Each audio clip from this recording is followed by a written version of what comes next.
Hey, I'm back. I'm back.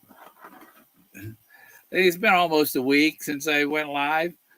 Some people have decided, I go live every day now. I've snared the tiger in the trap, so I can go live every day now. Oh, you haven't yet. Apparently, that tiger's Houdini been getting away with a lot of bullshit. But I just watched in the Wood 99's thing about the Forrest Fenn with his little car when he was 2 years old. The car was important. Where is that car now? No, I got his car sitting out here. Where my car will be parked. Where Skippy's car was parked outside of the dude, and he hosed it down. People still don't get it. It was about the car. And who has the car? Duh. Cynthia doesn't have the car, does she? No. No. All she got is her tits hanging out there on the fire hole. I've got the car. I found it in 2016. The chase was over. Forrest signed the papers in 2017. But like he said, he was taking it to the grave. It was you couldn't have it until he died. I won it during the years he was alive. You couldn't have it till he was dead. The only reason he said it was found was people were dying. He didn't want anybody else, because he had a winner. He didn't want anybody else blaming their stupidity, their stupid death on him. And the people, they decided to take a risk, and they ended up dead. If you're a searcher from Florida, don't come to Colorado unprepared for. I got to get things going on the watch the chat here. I don't know if I'm gonna. I don't know if I'm gonna invite anybody in, especially knowing that some of my guests don't believe in my solve. You don't believe in my solve? Go jump in the freaking lake, because your solve sucks, Street. It's not. I got this tremendous feeling in my head. I've found freedom. Well, good. You'll enjoy your freedom. This was a treasure hunt for a treasure chest with gold. And according to the 10 Commandments, you can't covet things. But Forrest told us that he coveted things. You can desire the treasure. What the fuck? Is that a fly landed on my camera lens? Do you believe that shit? There's a fly on. Get the fuck off my camera, fly. Jesus. Oh, I know. It's Street. Hey, Street, how you doing? Help me! Help me! There he's gone. Now I'm going to kill him. Oh, he got away.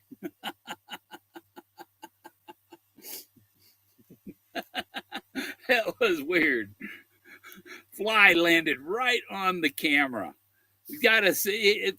Is that a photo bomb? What are the? Have you seen that happen with? I've seen flies land on people while they're being filmed, but I've never seen one land right on the lens. Okay, let's see. I gotta get it going on my mute there, so I can see the chat. Hey, Tim. Hey, MJ. I think MJ has a clue. I think Tim might have a clue. They're everywhere. I heard flies on the wall, but this is craziness. Yeah. That was funny as shit. And I can see my quality. I should have better. My upstream is like 5 megabytes a second. That's good enough for high def. So I don't know why the picture comes out low res. Um, Maybe it's something in my settings on Restream. The car was important. Moses was an important figure. People go, how can the blaze? Well, no, the car isn't the blaze. The car is the chest. Moses is the blaze. Y'all don't get it. It's like double blazes. There are two. There's the as above, the spiritual as above, Moses, and the physical metal. You needed metal. Where's the book? Where's my book? Where's my treasure book? It's here. Oh, put it back here. Nope, that's my other books. Well, and the dust jacket. Somebody with metal and resolve to figure this out, and the bullet came home.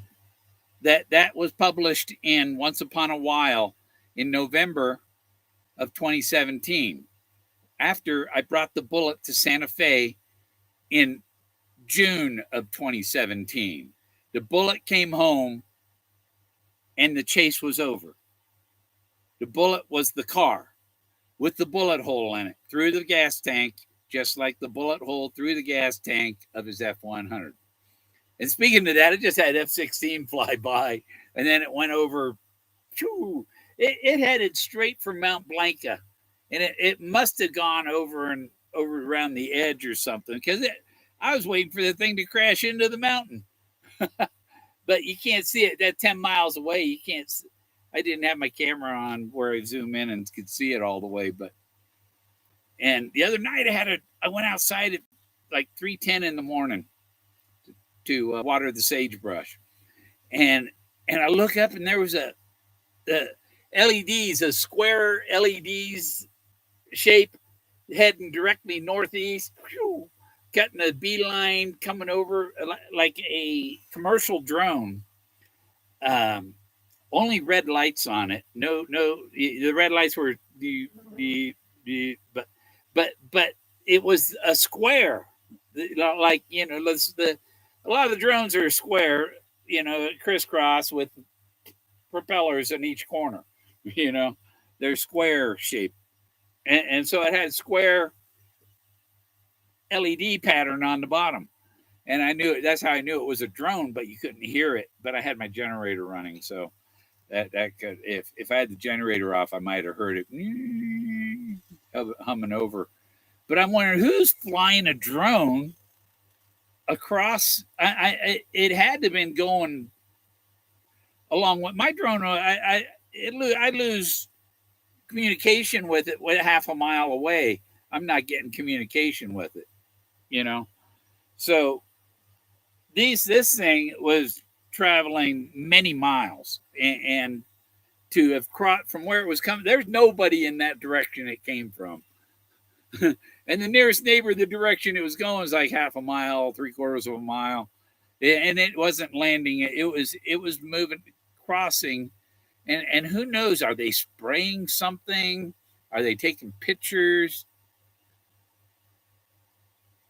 Thunderbolts are flying here. Oh, cool. The Thunderbolts, that's an acrobatic aerial team or something. Hopes all's well. Hey, Brian. Hello. Hey, Richard. Yeah, I see you there, Richard.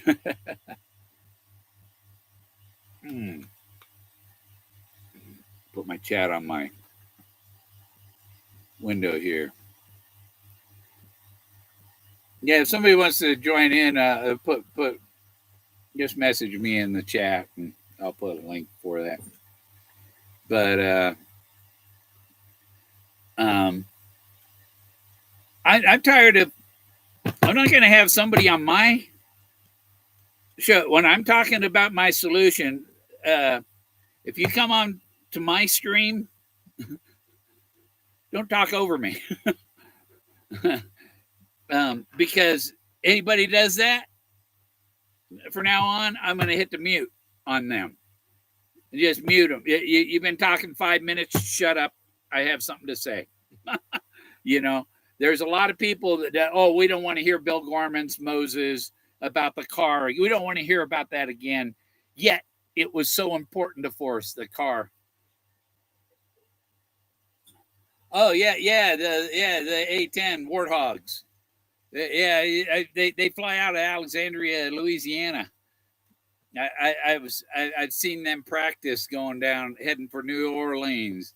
You see them Warthogs, and well, what kind of weird airplane is that?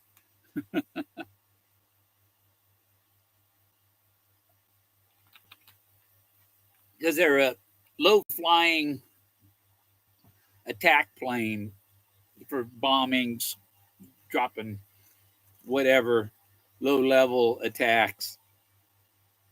Oh, I'm gonna kill that fly. Well, I guess I didn't. They are so fat. I mean, it's like, how did I miss them? He must have jumped to light speed just before my hands got together. Air to ground. Yeah.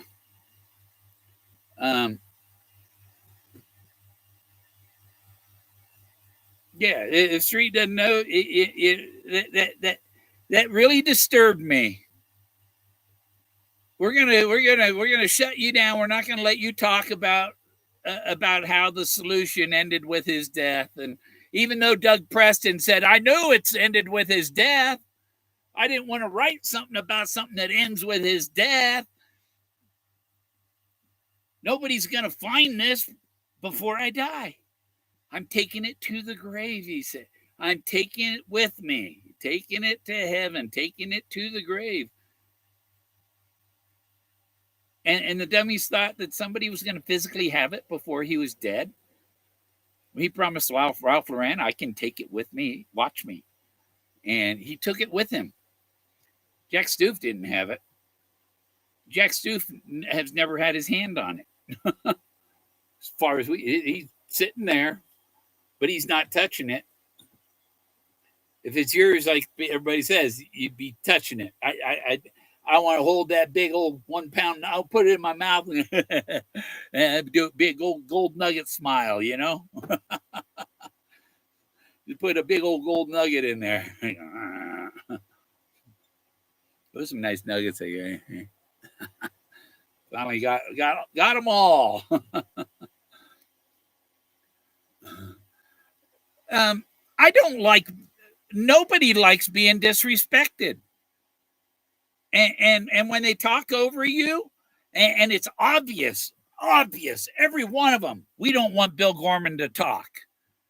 We don't want him to put his solution out. Let's shut him down. All you're going to do is irritate me and get me to call you out.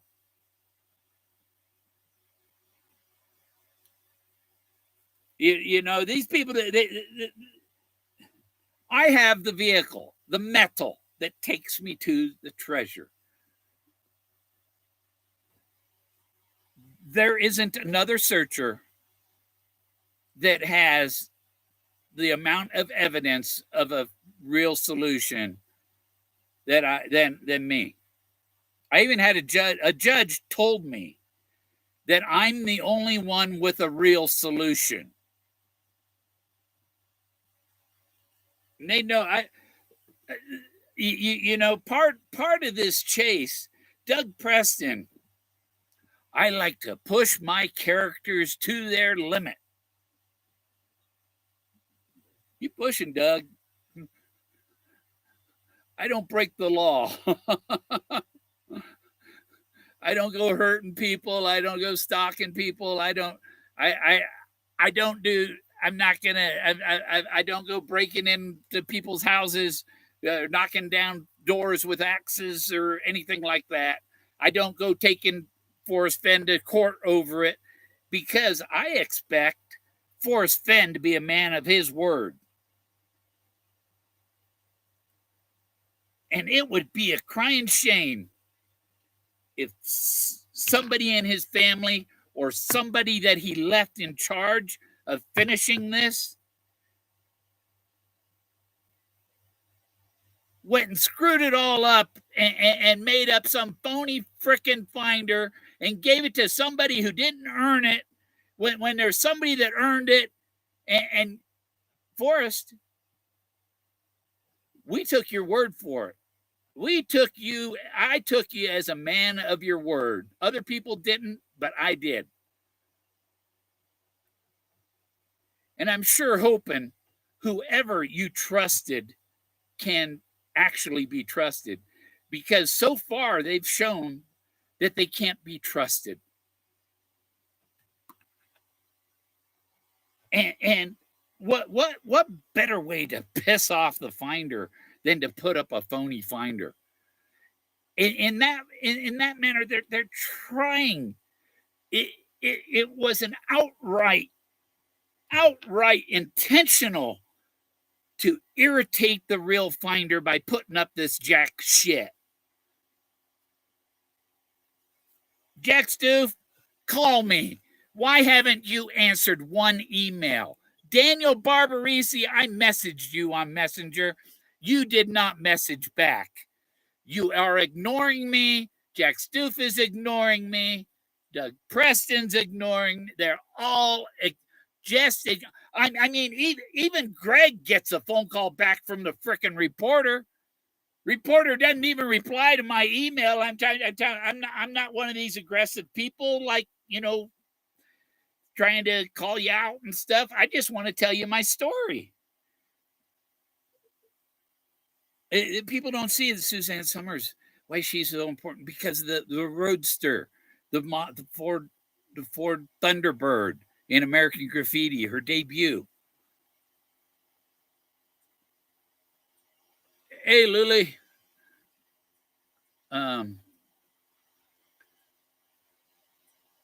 Yeah, when I come on and I'm talking about the car and stuff, and I'm expecting the other people that come on my stream, when I talk about the car, I want your opinion on the car.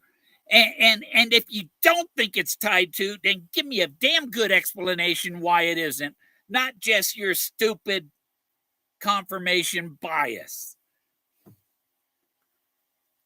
You're the one with the confirmation bias. You're so biased to your own solve, you can't believe the real one. That's what confirmation bias is. It's like the world's best grandma. Everybody has one.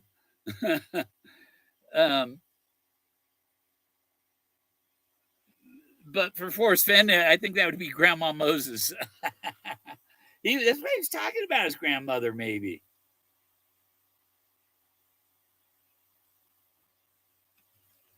And then Forrest died on Grandma Moses' birthday.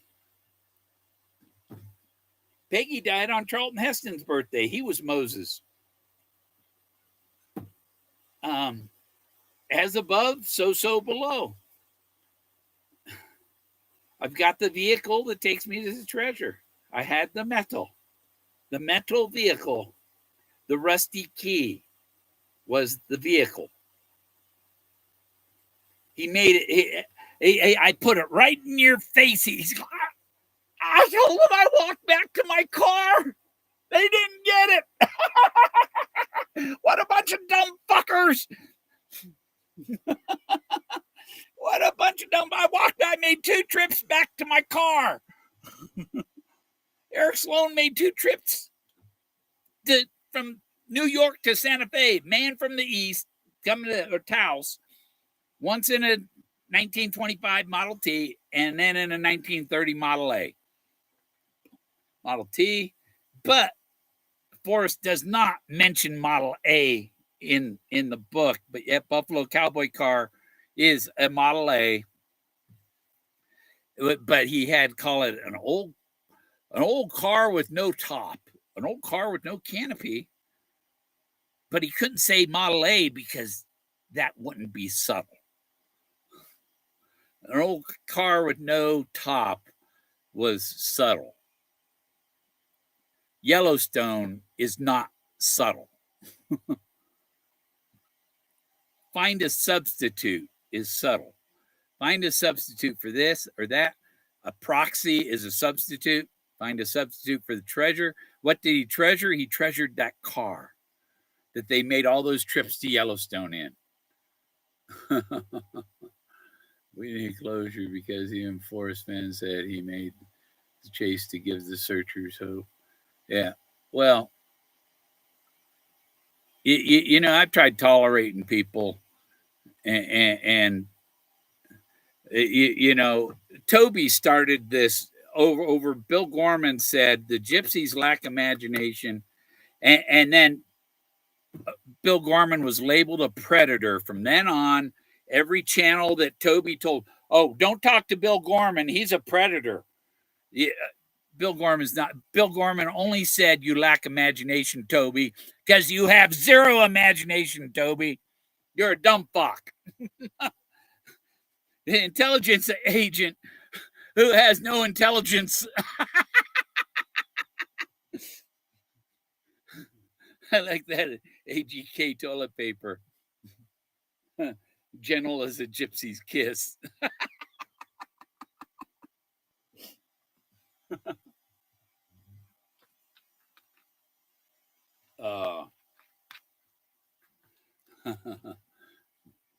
Try the periodic.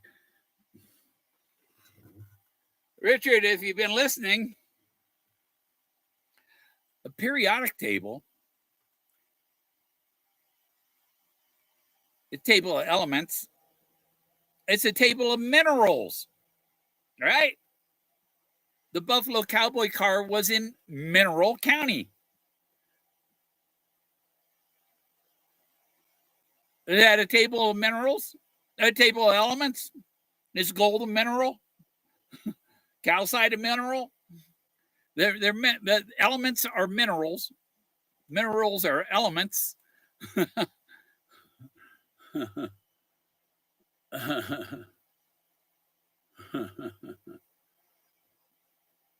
Yeah.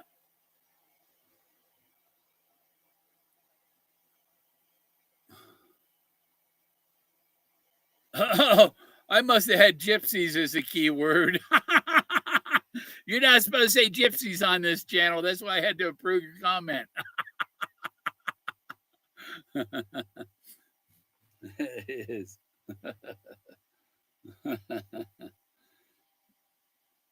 Oh. Oh. I checked. I went to a couple of shops. I was driving, had 2 doctor appointments, and I had an hour in between. So I was driving through town looking for places that I might sell my art. And I went to this one shop and I looked in. There was nobody in it. It was small. I was like, they don't have room for my art here. But right next door was Architects. It said Architects, and I looked in. It was dark, and I looked and I go peek. Oh, there was like 5 people sitting in there on their computers drawing. And I said, I said I thought I might find the man with the plan here. And he said, I'm the man. Yeah, I'm so architect and whatever. And so I got an A+ in architecture. I took drafting 1, 2, 3, and 4 in junior high, and as a freshman in high school, I took drafting 5 and 6 architecture, and I got an A+. Yeah, he said, "Can you draw with AutoCAD?" I was offered a job as an architect.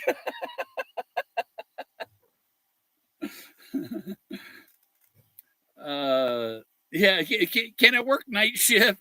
I have trouble getting up in the morning.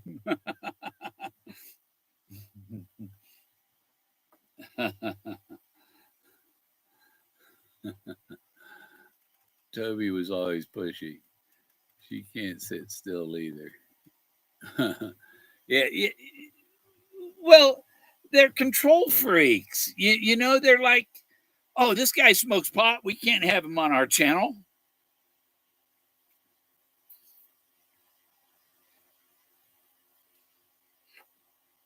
Still some flavor in that one. So, yeah, and I found another story that I think, and all of them are, it's like in this treasure hunt community,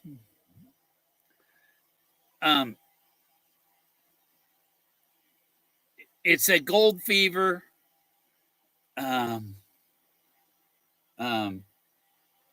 what do they call it? Gold digger, gold fever, greed. Give me the gold. I don't want nothing. I don't care about nothing but the gold. Your art sucks. I want the gold.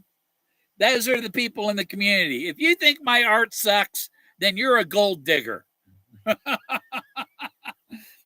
You're one of the piece of shit gold diggers because you have no imagination. Your whole thing is based on the greed and the need for that gold. Now, me and my art, I was discussing it with somebody, one of my friends last night, talking about this, that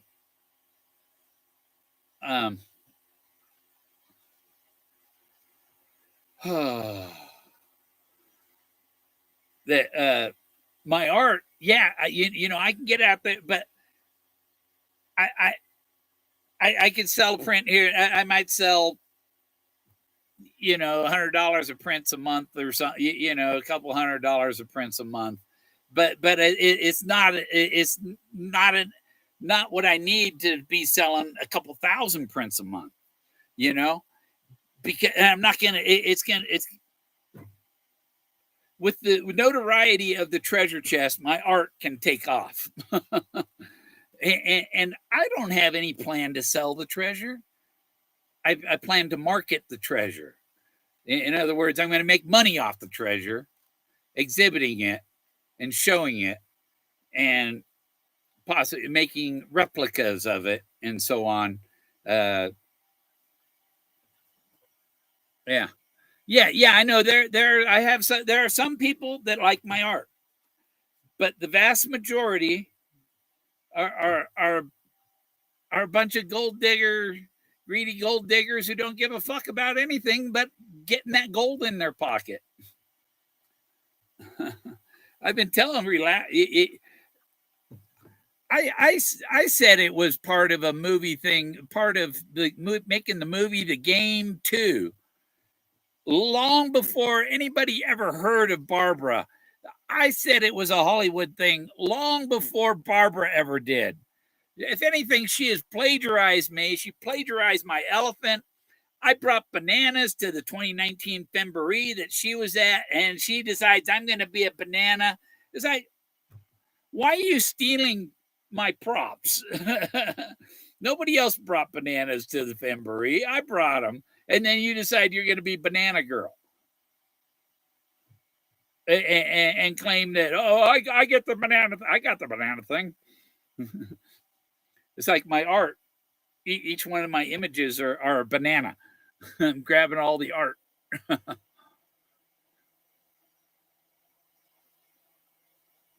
um,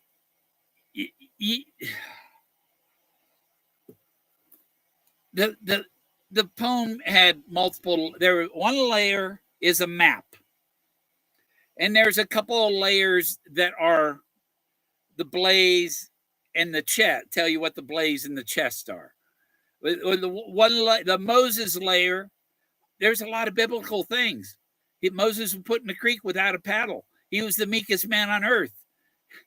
He had his umbilical cord tied around his thumb to remind him of his mother, of his heritage, of his Hebrew heritage, that he was a Hebrew, not an Egyptian, and that was his reminder of his where he came from.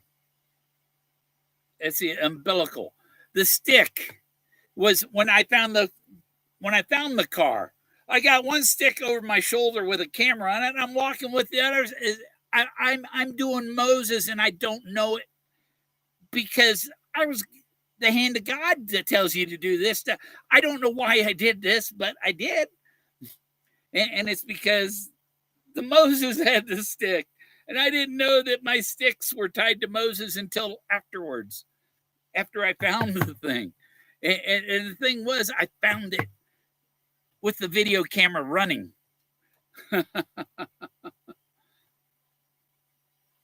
Yeah, there's so many disbelievers. Oh, wait, we got your Nookers. Cynthia, naked out there on the river isn't confirmation of anything.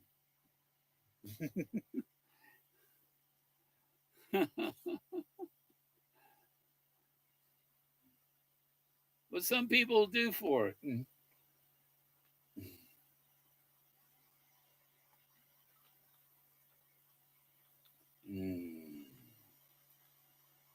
Clicks, wrench, and mods. Clinks. Yeah. Hebrews. Yeah, coffee. Oh, it's been hot today. It got up to 87, I guess, but I was sweating. And I went to the doctor, and they said, "What were you doing before you came in here?" He says your heart was 45 beats a minute. Yeah, I can feel it in my throat. When I feel that, I know things aren't running right. So they put in I got to get an appointment with orthopedic about my neck because the nerves that control the heart and breathing are getting pinched. That's why my heart rate goes up and down, my oxygen up and down. And if they fix that, then I probably won't need the oxygen. I'll probably breathe because it's not getting regular. You know, it's like running a car lean. You know, without not enough gas in it to get going, and so I have to struggle to get things done. Clicks, wrench, and mods. Yeah. Was watching three streets yesterday, but you couldn't type in chat, and I'm blocked in. The Kiwis? Why would anybody block Kiwi? I saw Troy blocking Ralph on Greg's channel. I thought, well, Greg's going to teach Troy don't block Ralph. Ralph is just that way. It's not serious. It's like Ralph talks big, but he's a putty cat, right? Yeah. Well, I'm trying. You know, I take my vitamins. I cut the sugar and the salt, and I got my. Where'd it go? It was right here. Oh, there it is. Snag.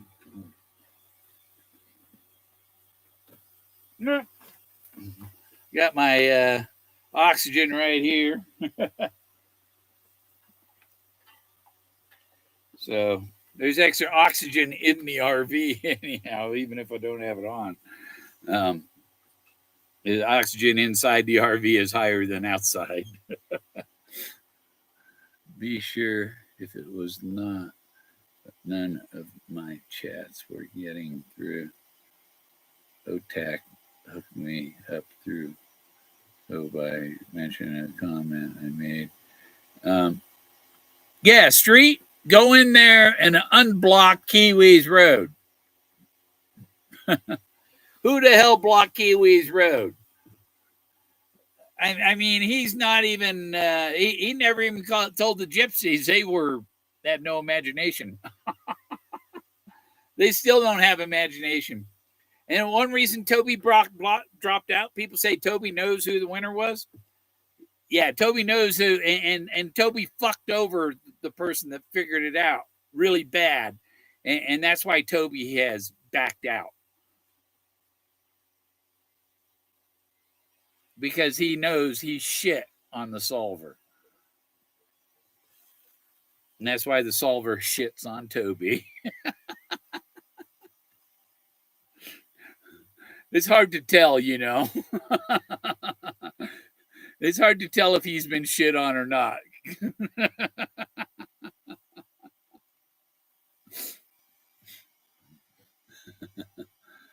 um, yeah, I liked Toby's son was a cool dude. I liked his art and stuff. Um, Probably would have bought some of his art if his dad didn't piss me off, treat me like shit. You know, some people they think that because they have a degree or because they work for the NSA or something that I'm more important than you. Yeah.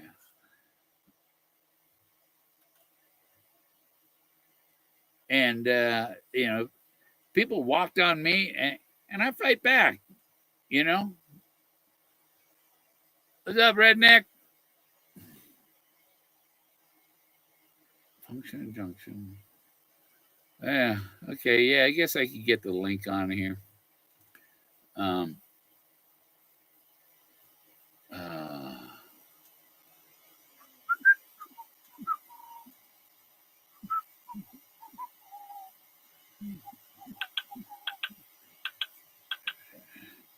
where I can get on my chat. Paste. There.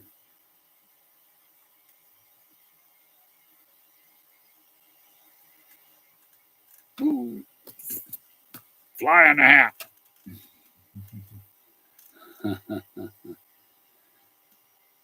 Oh.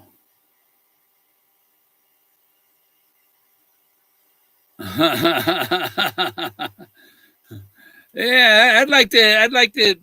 I, I want to give Donald some of my art. Oh, I'd like to see some of my art hanging at Mar-a-Lago. I couldn't believe that. I remember I was down in Corpus Christi with Janet Landgard the night of that election, 2016, and even Forrest when Mary asked Forrest about what about Bill Gorman? Bill Gorman, is he fine? And Forrest told Mary, I didn't think Trump would win either. He was talking about 2016. He died before the 2020, so he couldn't have been talking about 2020.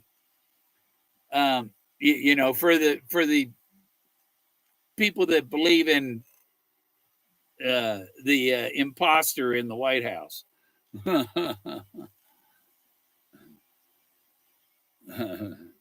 Recorded Kiwi. Yeah. Um, I was gonna, I was gonna make a video of my parrot and some of his. I was gonna make a video for Barbara because my parrot loved to say wacko, wacko, wacko, crazy bird. Yeah,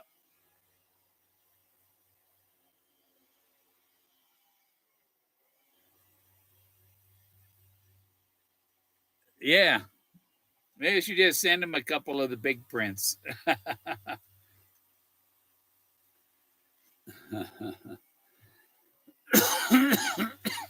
Then they'd go, "Who's Bill Gorman?"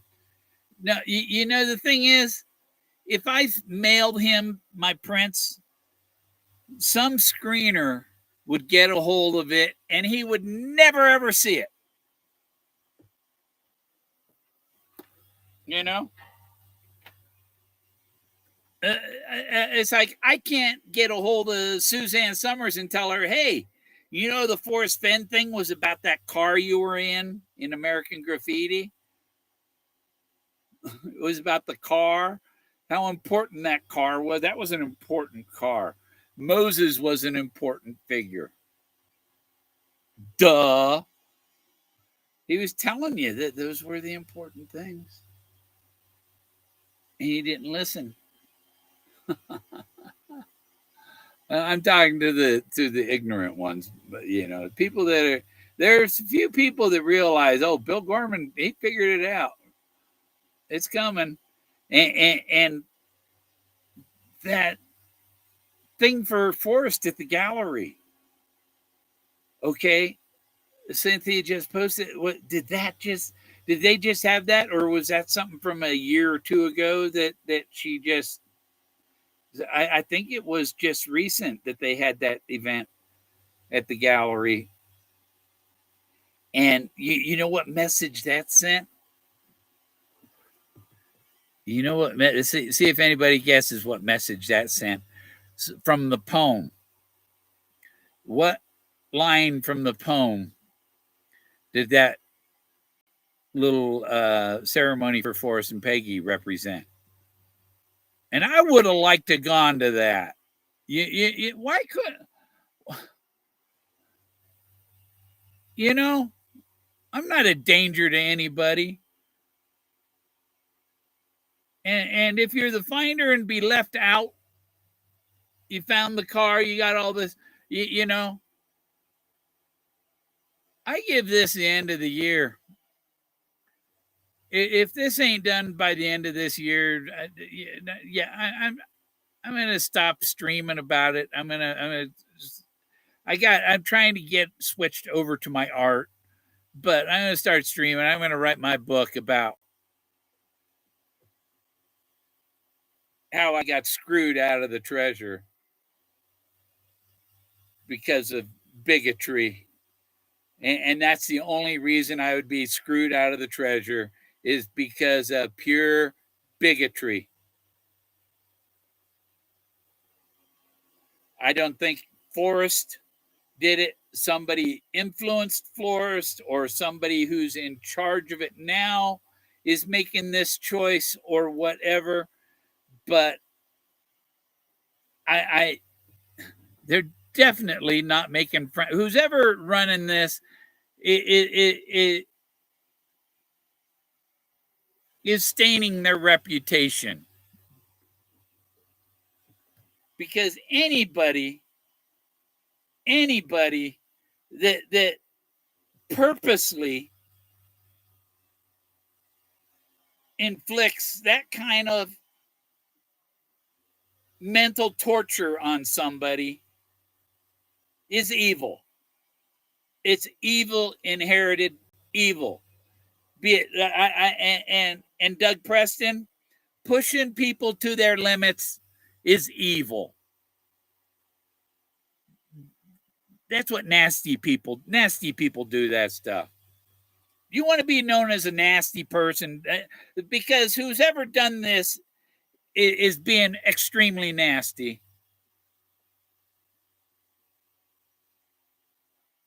And you know, I wasn't a nasty searcher like McCracken or some of these, you know, I wasn't accusing people of fraud, but I am accusing people of somebody, whoever is running the conclusion,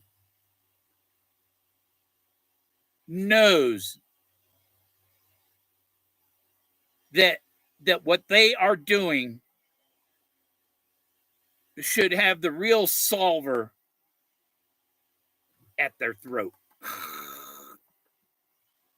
You know, it's cruel and unusual punishment. Worth the cold. Worth the cold. I mean, it's like being waterboarded, what they're doing. You know, and putting up a fake. Oh, we gave it to this guy, Jack Stoof. Jack Stoof doesn't even have a solution. You expect us to believe that? He doesn't have the vehicle. He doesn't have the metal.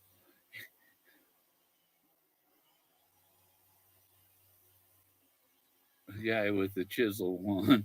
The guy that carved it. Yeah. Do you think that guy's proud of that work that he did, and somebody found it thousands of years later? Oh, geez. What did I find that was carved thousands of years ago? um, yeah.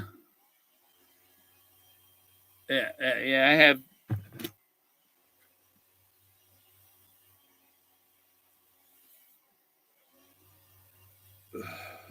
That one's trying to say it's done, but it's not.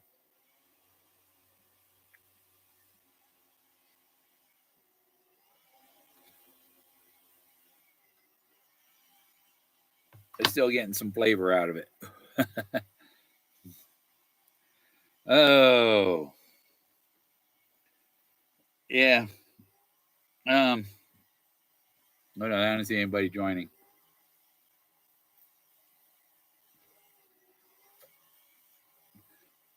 That one's done too. Full one's back on the bed. But I got my bottom chompers. Ha. um, yeah, until 3 months ago, I got the last 6 taken out. And so I got a full bottom, full upper, full bottom. So um, I don't. I just went to the hematologist, cancer doctor, oncologist, hematologist for the polycythemia vera thing, and about once or twice a year they draw. I drain some blood off, and that keeps it. That um, improves my health, gets rid of the headaches and all this that goes with it. But I still don't have the energy because my heart ain't pumping right. And I told her, I said, you need to tell my primary care I need to go see the orthopedic for my neck. Um, it's called upper cervical instability. Yeah, they're all false teeth. Yep. But they look good.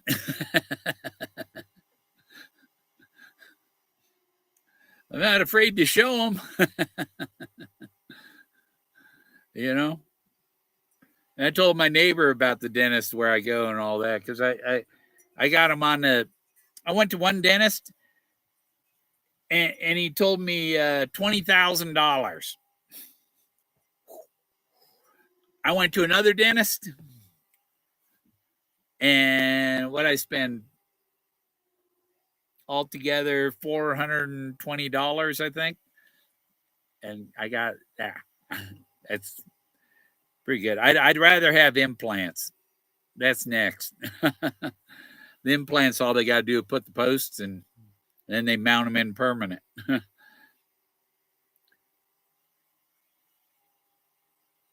Yeah, I had them measure before they took my teeth that I had. I had them. I said I want them the same size. I've seen people with these little tiny false teeth, and it's like you put baby teeth in an adult. It's like no, I want adult teeth. Because I had the buck teeth and all. I had big front teeth, and I wanted my teeth the same. I didn't want the size of my teeth to change, and I got rid of any. Your gums will cause you all kinds of blood issues. um, what state are you in, Tim? I know mine. You see, I qualified for the senior grant and all that. That's why mine was the price. It's $75 for the top, 75 for the bottom, and then it's $10 a tooth to fill or pull. So it's $10 to pull it or $10 to fill it. And mine were so patched and so much the mercury fillings, and I got rid of all the mercury fillings. I got rid of any gum disease and all, so that I get my health to improve. I figured my teeth were causing me some of my health issues because my blood was poisoned, and that could be from your teeth. And so now, but when I got my heart checked, I have no. There was absolutely no blockage, coronary blockages, no buildup in my arteries or anything. So my heart's good. It's just the wires going to it in my neck are interfered with. And they got a treatment for that. So hopefully that'll fix that up. Keep it from doing 100 miles an hour. Oh, there it goes. Yeah, say something over in the chat because I'm looking at one side and over the other side, that side, that side. They got the big screen up there. Test 1, 2. There he is. What's happening, Ghost? Hey, how's it going? Can you hear me? Yeah. Sounds like you're in Cuba, I got a really, I've got a really poor connection. I'm going to hook up some headphones because I can barely hear you. I hear you good. My computer is having trouble. I got a service guy coming tomorrow to put a new Wi-Fi Bluetooth board in it because the Bluetooth quit working. Yeah, my computer says, I said connect to Bluetooth. This device does not have Bluetooth. It did when I bought it. Yeah, so the guy's coming out tomorrow to put a new one in. I got to. Yeah, I'm going to have to mess with these sound settings for a second. Did you say it doesn't work over Bluetooth? Well, yeah. Sound? Well, if I had Bluetooth, my computer doesn't. It lost its Bluetooth. Oh, I got you. Yeah, the Bluetooth quit working on the computer. The computer thinks it doesn't have Bluetooth. So Dell, you know, you do the share thing, and they come into your yep, your computer is not recognizing the Bluetooth card, and they updated the drivers and everything, and nope. So they send a technician out, and he's got to drive 200 miles to put a $12 board in the computer. And they could have sent me the board, and I could have put it in because I've been one of them on-call Dell technicians before. What is that round circle there? Oh, that's you. Oh, yeah, you're just a little icon anyhow. I'll leave it on that setting. Oh. For a second. It should be working. It should be on my... I could plug in my headphones and my microphone. I'm trying to get you to come through my Bluetooth speaker on for a second, but then it went off. Oh. Yeah, you know, my Bluetooth quit working after that drone flew over. That's when it quit working.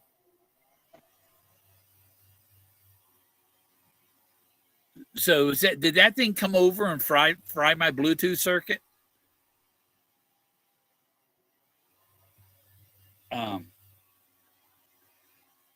Maybe that was an EMP drone.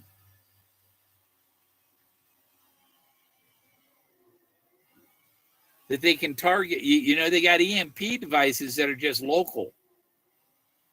EMP, they could have flown, yeah, and just...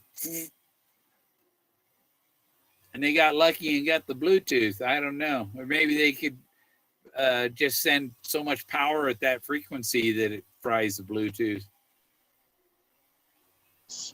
Yeah, EMP'd. They EMP'd my Bluetooth card. Qualcomm. I don't hear you at all now, Ghost. Whatever. Now I hear you. Oh, these are one of my favorite candies. Boston baked beans. And you know, I was at Walmart. I hadn't been at the candy yet because I cut the sugar, you know.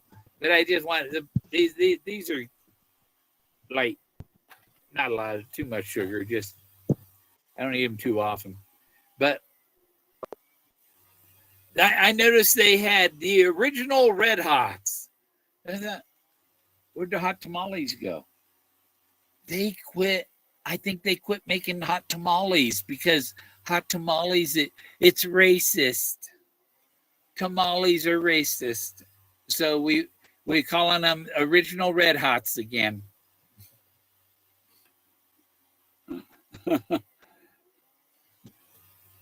I wonder if there's something on the any news article about them dropping the hot tamale.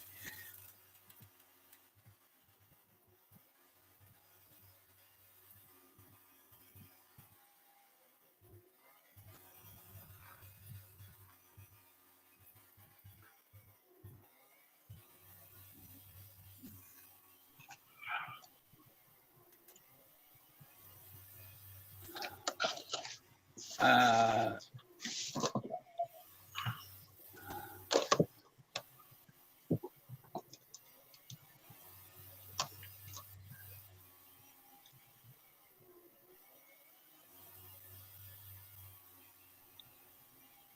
um, Shit, I can't hear shit.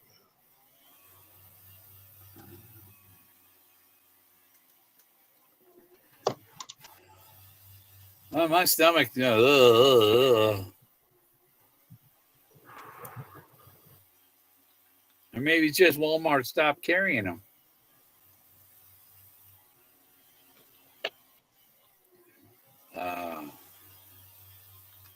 Bill, if you could still hear me, Yeah.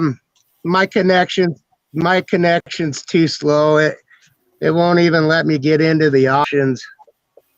So I'll be watching you though. Yeah. You need Starlink. We'll try again later. I got Starlink. Yeah, exactly.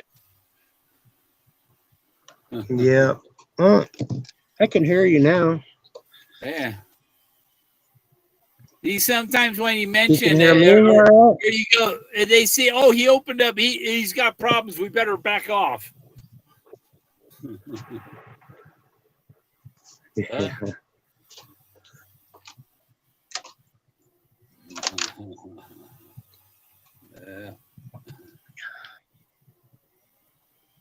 Oh.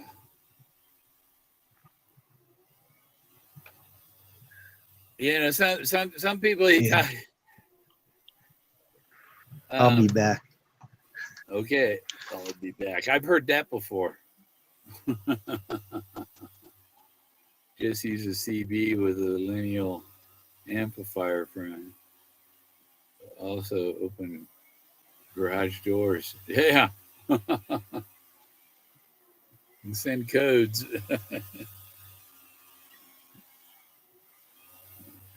I knew a guy had a homemade Tesla coil that made the Frankenstein electrical arcs. You know, a pair of wires about 18 inches. He'd break it out. Parties for fun. My CB is pushing. I picked up, Kansas, in Spearman, Kansas, or Spearville, whatever, by just east of Dodge City. I was making a turn, and there was a trooper on the opposite corner when I was making the turn, and he came over my CB. RV and Spearville still doing under the speed limit. Just weird that I picked up the police radio on a CB because the power was so high. Yeah, I got that's a CB. I got a CB here. And I got somewhere here I have a scanner. I haven't set it up for call. It was set up for Oregon. I can set it up for the channels here.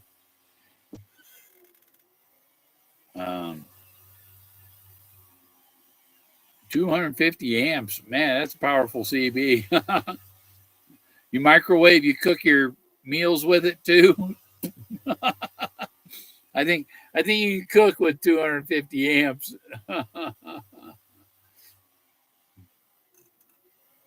Um,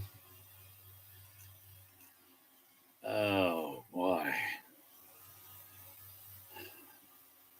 yeah, I had a lot to say, but really, what I had to say was about the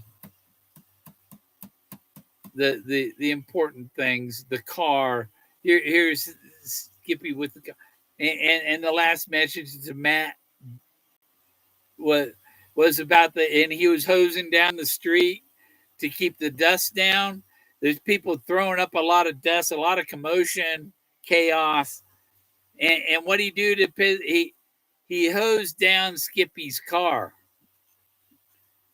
The car is sitting there baking in the sun, and you put water. What the water do? It steam. It turned hot. Warm water halts when you put cold water on the car. I don't know, But the cars overheat, and you have to pull off the roadside rest. Warm water halts your car.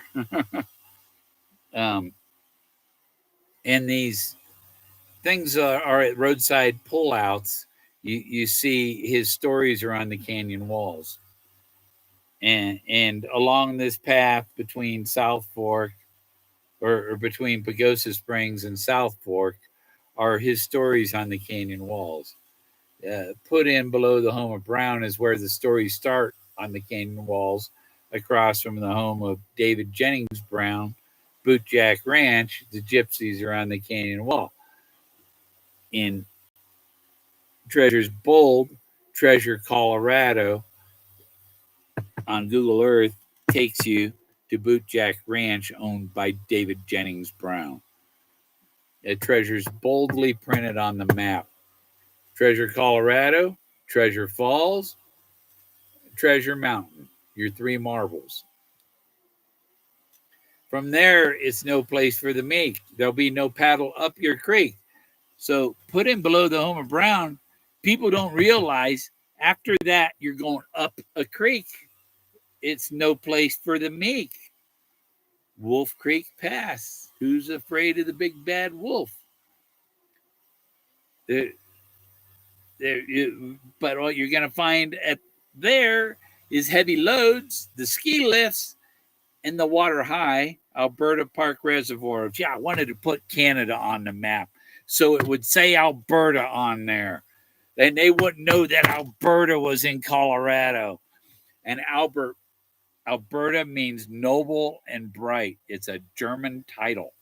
It's a royal title of nobility. And it means noble and bright. That's a blaze. There's more than one blaze. There's double blazes. There's more than one. A lot of things. Things repeat along this path. The stories repeat. The father and son story repeats throughout the canyon walls going through here. There's one that's really good on the road to Tucker Ponds. The gate to highway or road, Forest Road 390, that doesn't open sometimes until July. 2018, I think it opened in July because it took them that long to fix the road after winter conditions. And so if you went there in June, you couldn't drive there. You would have to walk to an. It would have been a 3-mile walk to get to the Buffalo Cowboy car, unless you walked in from the other direction. There was two ways to get to the Buffalo Cowboy car. One way you had to ford a creek. To get to the ford, you had to ford a creek. It was ankle deep. He's a spectator now. A gold one. It'd be a gold one. Yeah, fire truck. Buy a fire truck. Yeah. Yeah, I wanted the golden Corvette, but the Teslas are faster than the Corvette. They have Teslas that'll do 200 miles an hour, 0 to 60 in like 3 seconds. They electric. They got 2 motors. I think some of them have 3 motors now. Um, but yeah, gold plated would be, or gold leaf covered car would be really cool. Gold leaf with clear lacquer on top. Any LPs and comics for sale? Um, I have some LPs, but I'm not selling them. I just have a few. One signed by Gamma. That's Ronnie Montrose, Dave Patterson, and a couple other guys that were in the Ron Montrose's Gamma band. And Montrose taught Sammy Hagar how to play guitar. Um,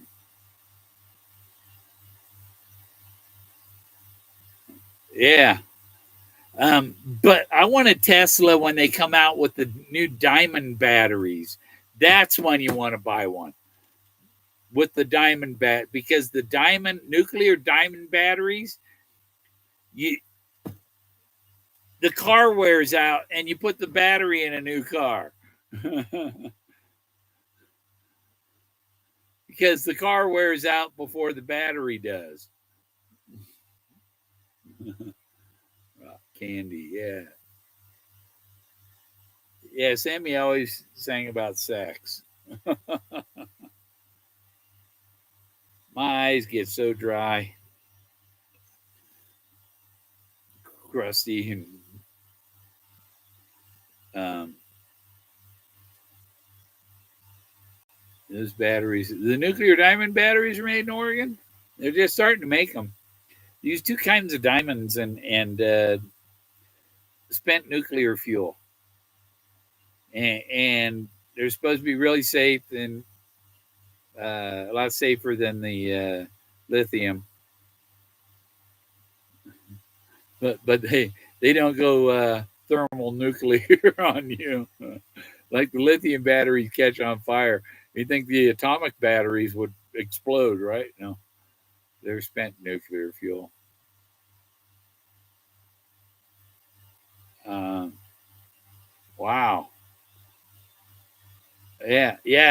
I built satellites in 1980, 81, and they said the fuel on them would last like 7 years. I think some of them still in use. They were geosynchronous Intelsat 5 and InSat 1A and 1B. I worked on, but I worked on 11 Intelsat 5s.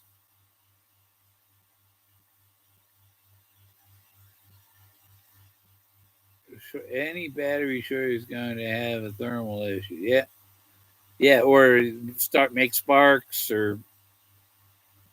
Um, I'm running 48-volt lithium batteries, but I've got them inside here, and I'm thinking it'd probably be better to put them outside or on the roof in a metal box that as fire protect. It won't catch on fire inside and burn the whole. Up on the roof, it can catch on fire and burn without. Maybe have some kind of quick disconnect to eject it, launch it, get it off the vehicle. Um, yeah, you'd think they would develop an interchangeable battery for these cars that maybe you don't recharge, you just go and it puts another battery that's charged into your car, and you leave it's an exchange like LP gas. You just exchange the battery for another battery with a charge, and then there'd be virtually minimum wait. It'd take you 5 minutes to change your battery out. Yeah, robot pulls your battery out, slides another one in, and you're on the road again. 1.5 volts. No. the 48 volts to get 1.5, you get 48 divided by 1.5, and then you know how many. I like this computer. It's got a button for the calculator. 48 divided by 1.5. So you put 32 batteries in series, and you got 48-volt battery.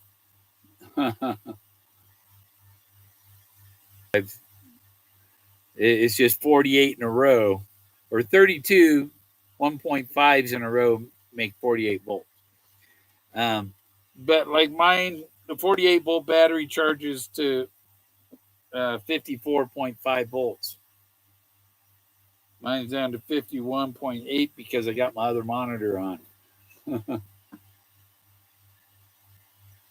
And I think that other laptop was plugged in too, so unplug that. See, when you have to make your own electricity, you monitor what you're using a lot closer, because I have to run like on a 100-watt light bulb, um, and that's with like $600 of batteries. um, Saw a bill for a battery plate on a Chevy Volt, $29,000. Yeah, yep, yeah, it's crazy. But I could make my own Tesla power. I buy these e-bike 48-volt e-bike batteries that are like 28 amp hours. Uh, 28 amp hours of 48 volts, not 12 volts. So it's like 4 times as much as a 28 amp hour 12 volt.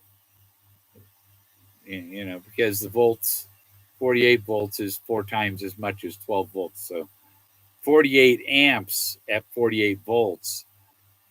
It's 48 times 48 watts. Um, I could give you a number. uh,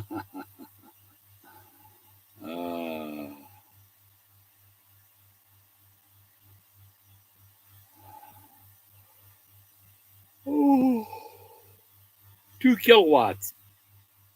Or wait, I needed the 48 times 28. 48 times 22. Clear. 48 times 28 equals 1,300 kilowatts. 1,300 watts for an hour. So if so, 100-watt device will run for 13 hours on that, on one of those, and it doesn't really even. I don't know. I get 13 hours. I think I must be running like about 200 watts or 250. This is the more you turn on, like I had the other 27-inch monitor. That's a um, I think it's 50 watts. Oh, that's about 1 amp of the 48 volts. You get 50 watts. You have 48, 1 amp, 48 watts. 0-200, 23 watching. Um, a little while ago, my stomach was it was like telling me how you got to stop. Now my stomach feels okay. Sometimes I get that weird stomach feeling, and it's that fast and slow heart irregular stuff, nerves sending the wrong signals, and it's like I was telling the oncologist, I said they kind of my T spine. The orthopedic said you got 28. He said I was counting. You counted 28 bone spurs in your T spine, and that's when I stopped counting. because there were so many bone spurs, and any one of them bone spurs could give me a one of those shit. What was that? Freaking bone spur. It can be very painful sometimes. You just go to move over, roll over in bed, and oh shit, um, it's sudden pain that just wraps all around. And when I first had, when in the hospital, we got to make sure it's not a heart attack giving you that chest pain, and it wasn't a heart attack. And they call it myofascial pain syndrome. It's because all the bone spurs I got in my T spine. I was born with spina bifida and birth defects. I was March of Dimes baby. I had braces that were paid for by the March of Dimes, but they don't have any records of that stuff from the 1950s anymore. Back then, people nowadays don't realize back then everything was written down on paper in a file drawer and stuff, and records got burnt and things like that. Nowadays, things are digitally recorded and they're backup servers holding all the information. It's kind of hard to lose that data nowadays. $1,200 was late. Oh, for the battery, yeah. Yeah, because they put the batteries in the floor, like you gotta split the car in half to get it out or something. I don't know. Weird as shit. What went bing? That was a new sound. It did it again. It's my phone. I didn't set my phone to do any bing, bing. Looks like it's Messenger. The moderator in my singles group. Behold the field in which I grow my fox. Lay thine eyes upon, and thou shalt see that it is barren.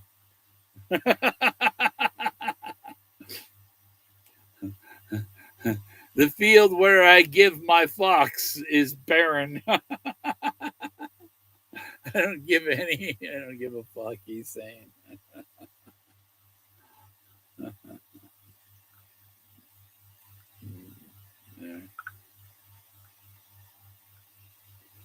Um, yeah, and also when they bring up the U.S. attorney, what was it, Department of Justice? That's the U.S. attorneys, and so on. When I spoke to the U.S. attorney and told them my solution, they thought it was a fantastic solution, and that was the Colorado U.S. attorney, which is the one that was with the Sarah Davis thing. And so I think the U.S. attorneys know that I found this ancient stuff, and they don't want, like, I didn't want. It's like, if I told somebody where this was, people go climbing up there and putting their pitons into it and destroying it. They'd be spray painting it, and it was lucky to survive it. If people know, so they probably don't want people to know these figures are out there. They don't want it destroyed. They don't have adequate protection. There's so much of it, it's hard to protect it. But there's this one area that I thought this would be a great place because I want to go set up. I want to do like a survey marker or something. How can I do? I can put something metal. Leave us something metal, just some pennies or something, that a metal detector to mark the spots or something. Where I set up a tripod and a camera, and I take a picture of the rocks from these specific, and I record what pictures were taken from what spot, and then you could go there and they have them little Christmas LED solar powered things that just project onto the wall, and so I find out what distance those things will project, and you could have a little slides, or it could even be one that has a digital slides that change and project. So I would take the pictures, process the art, do the AI art, and then you put that art into these little projectors that are all along this palisade, as Dave calls them, a palisade wall of art, and it would project it, and that whole wall of art would light up at night, and it'd make an awesome, awesome thing. I thought about getting with the people that run the drive-in theater, because they had projectors that could do something like that. You know, they might have an old projector. I don't know how because you can do it with the little cheap Christmas projectors, or you could use professional movie projectors from drive-in theater, like and light up big canyon walls. Um, they light up like Niagara Falls and stuff. They just light them up with big floodlights, but these would be more movie film picture projectors, projecting the art back onto the walls that I took the pictures of. And I think that I've got a little projector, and I could go out and do a sample and get the ranger come on out here. I could power it with my car. There's no damage. I'm just going to set the camera on the ground and project onto the wall, and see what they think. Except with the government, everything's a struggle, a fight, a battle. They fight they fight the people got to fight. The government resists the people. Basically, they're the government thinks that we are their slaves and servants, but the truth is they are our servants. You do not. The government takes orders from the people, not the people taking orders from the government. The government can't tell you what to do. You have rights. And one thing, if they try and squander your rights, you have to invoke your right.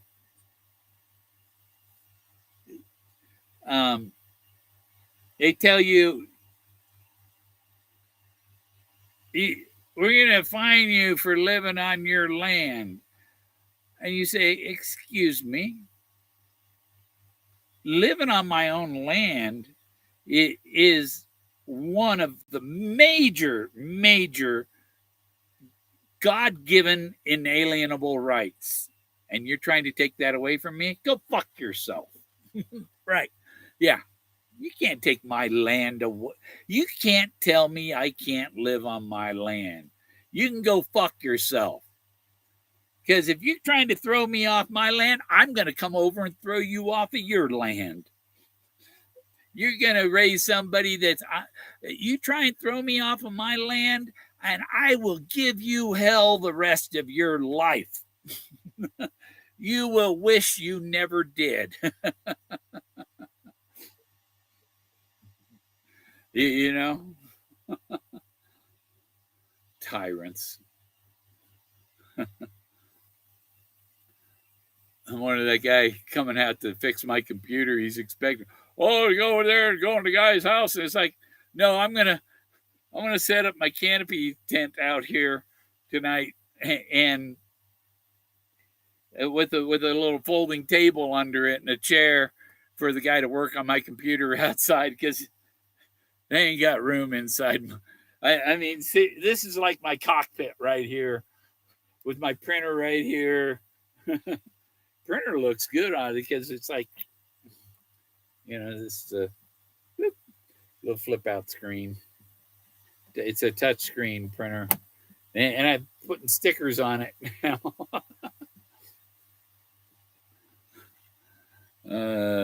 It's the Zila, the ship that sank. Oh, okay. Excuse me, recovered from the Yellowstone Lake.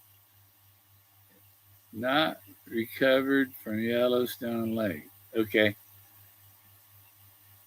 I had my school bus. I had to do a service job in Yellowstone back in July of 2007. And I got a picture of my school bus pulling my, I had a Volkswagen Jetta then with the school bus with a Jetta behind it. Now I hear a rumble. It's a helicopter.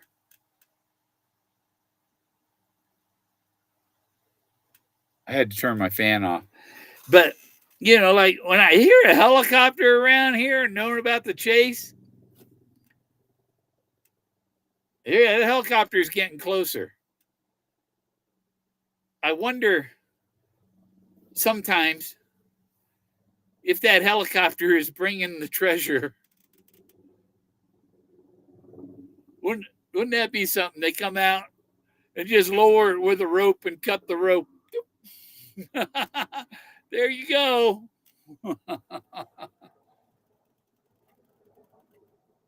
There, it just flew by. You can tell when the sound the chop is getting faster coming, and then it gets slower going away.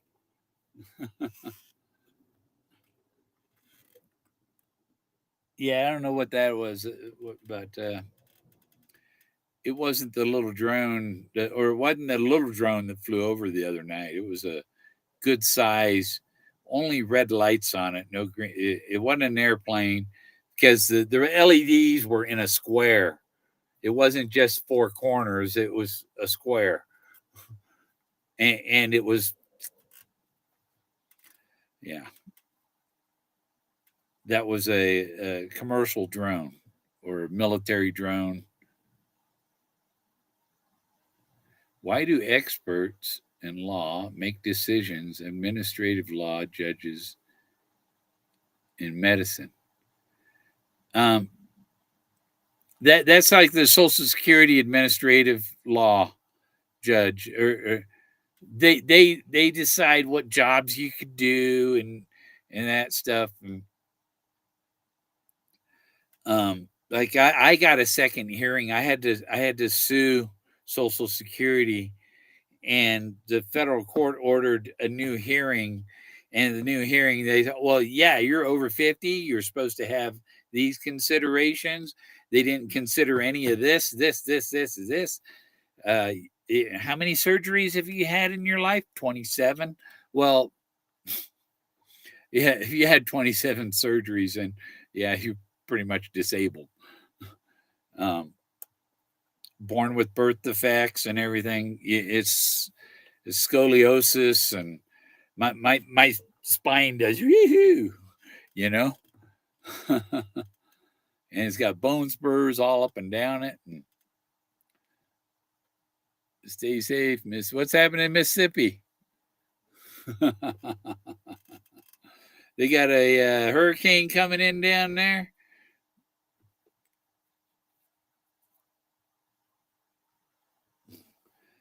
Why?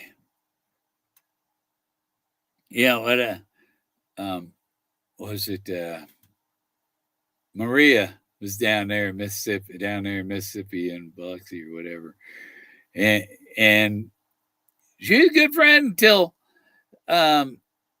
Melinda was chatting with me, and she was moderate on my YouTube, and Melinda wasn't saying anything to be deleted, and it's just Melinda.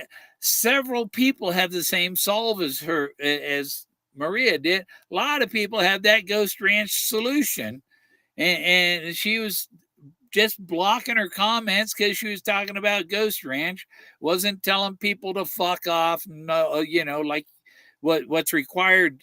You got to be nasty to people to get blocked. You can't just talking about somebody else's solution that is similar to yours isn't reason to block somebody's comment because you don't. Oh, I don't want that information. I'm going to block them because they mentioned my solution. Well, it's their solution too. If they want, and so I took away Maria's wrench because she was blocking somebody that a friend of mine, another friend of mine, So if I give you a wrench, you don't go blocking my other friends. That's not what it's intended for. It's intended for the trolls, that the people that come in and throw insults and oh, your solve's a piece of shit. You don't know what you're talking about. Those people,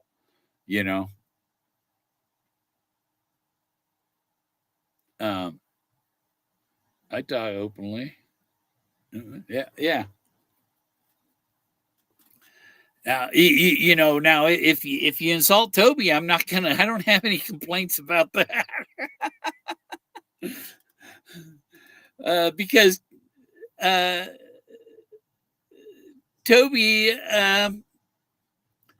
made me public enemy number one because of his extreme bigotry. Toby, Shelley, you're snobby bigots. Plain and clear, you're snobby bigots. And I can say you're snobby bigots without any I have no remorse for calling you snobby bigots. You had 2-3 years to apologize for your bigotry and your smear campaign against me with the other channels that banned me from all the other channels except for Greg's. Greg let me on. Greg lets me say what I want to say. And so and there are people, and I don't know if the Ed McMahon Prize Award team is being bigots toward me because you're on Greg's channel and we don't like Greg, and so you have screwed up by being on. Like, Greg didn't pull the bigotry on me like all the other channels. Simple as that. But I'm going to have a policy if I'm having guests on and I get people, you see people like the thing was on Streets. I had something to say and I was waiting to say it for 20 minutes while it was a one-on-one conversation between Troy and Street. Nobody else is getting a word in. Nobody else. Well, 20 minutes ago, you mentioned something that I wanted to say about that, and you didn't let me speak. And there's this person waiting. When am I going to get a chance to get a word in on what they're talking about? If you got a panel with 4 people, it's not a one-on-one phone call talking to mom. You got to respect. You got 4 other people in there that have conversation, something to say about the subject you're talking about. And you got somebody yap for 5 minutes. I can say what I want to say in a few seconds. A lot of my comments are like, I have a 2-sentence commentary to blurt out there, and then you can continue with your dialogue or your monologue or your biologue because it's 2 people having a one-on-one. It's one-on-one with it. Why are these other guys in the panel while two people are back and forth, and not leaving any gap for somebody to get in a sentence in between. Why is it these two people, their little conversation, their private thing they're talking about is so important? Like Candy brings up Thoth and the emerald tablets. I gave Forrest Fenn an emerald tablet in, was it 2017? Might have been 2017. Whenever I made those, I gave Forrest one pretty soon after I made. There's a video of me making the emerald tablet on YouTube, and right after I gave it to Forrest. Candy didn't come up to think about emerald tablets until, and Street and Candy had this fantastic conversation about emerald tablets. But don't let Bill in the conversation. You know, this is, my mind is on pute and not logic and being, letting the other people be a part of the conversation. Is because I'm talking to the girly, you know, and the girl, oh, you're so smart. And Bill Gorman's such a dumbass. I get it, Street. I get the ignorance. The ignorance that turns into bigotry. We cannot discuss the car being the solution. And if we do discuss the car being solution, it's Cynthia's car. It's Candy's car.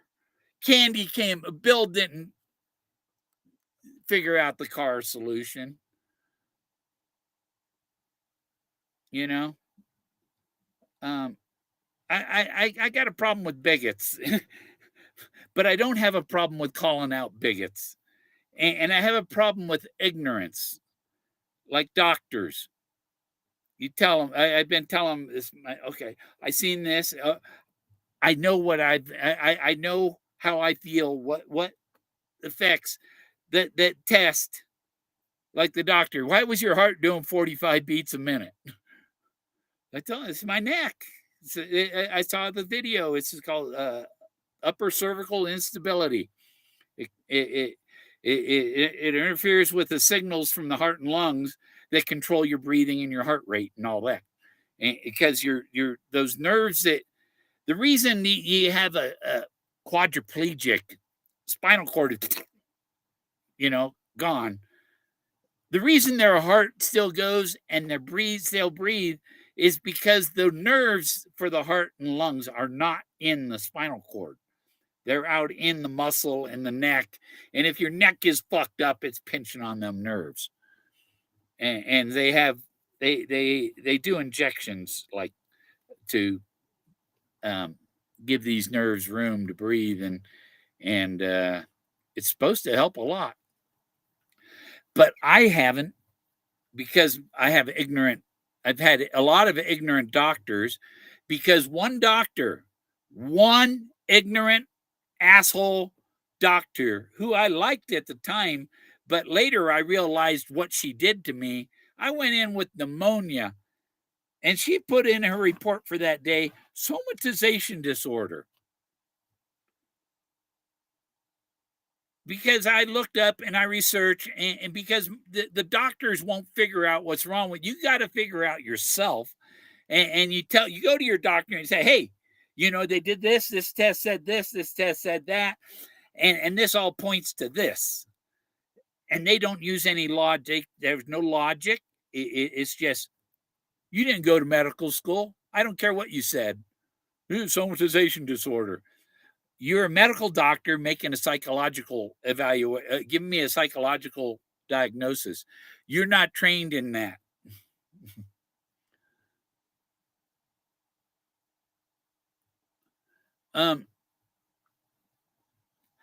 The crowd, yeah, there's I disagree with things that other people on the but they accept me on the panel. They let me talk sometimes. most of the time they don't let me talk, and that's why I'm here talking now. Because they don't let me talk. If I start to talk, they start shouting me down. Oh, Bill Gorman's trying to get a word in. Don't let him in. Don't let him in. Don't let him in. Don't let him talk about Moses.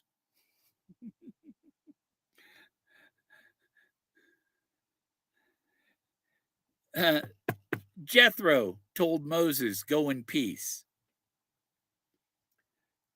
Moses was the meekest man on earth. God told Moses, "You can come up here. Tell them to stay in the car and wait there. Tell them don't come nigh." Nigh is, yeah. Tell you come up here alone. Tell your people don't come nigh. Don't come near. All those things say Moses. And Moses was also carved out of wood. And that wood, that fresh pine that Leo Salazar took the knife to, did not complain about that sharp knife. The wood didn't complain about the knife carving it up. That is brave wood. Brave wood. You had to be brave to lasso that buffalo and ride in that car. And what was, if it had an engine and no battery or a low battery, how do you jump start a car? You could push it or you could pull it with a buffalo. You jump start the learning curve. About Miss Ford? No, it's about a Ford. And if you want to jump start a car, you do it with a buffalo. So you can marry those two stories. Jump starting the learning curve and buffalo cowboys can be married together. A lot of the once upon a while, the main clues are in the middle. Things I covet. Moses. Next chapter, Moses. And I think the next chapter after that is even, it says things right in the middle. Me in the middle. Moses is in between where you start at Pagosa and where you end is South Fork. I don't know, it could end it. It even ties into coming around that whole Omega, coming up into Colorado and back down into New Mexico. If you come up from Chama, go through Pagosa, over Wolf Creek Pass, and then come down 285 into Antonito, stop in Manassas, when Manassas Mahler's house, Jack Dempsey, William Harrison Jack Dempsey. His name was William Harrison Dempsey, but he went by Jack. Bill Jack. Bill Jack. Bill Jack's outside chasing rabbits. You don't get it.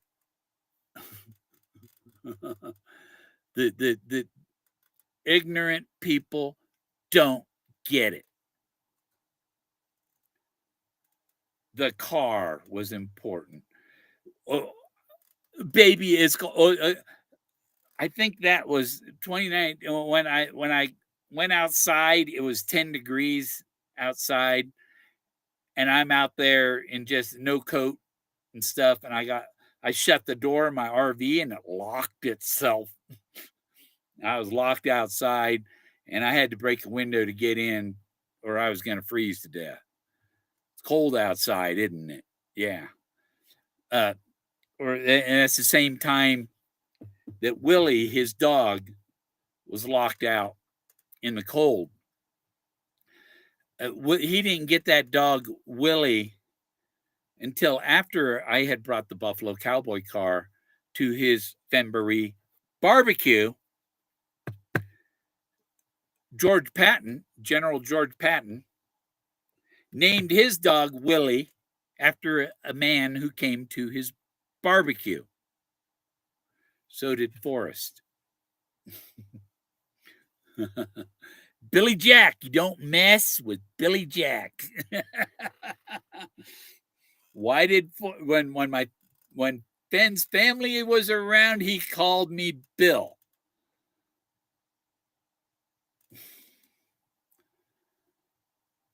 And it's numerology. It's destiny. The numbers all line up. He had Charlton Heston's NRA speech in the poem. Listen all and hear me good. Your effort will be worth the cold. Is Charlton Heston's NRA speech. Boom. Flat out.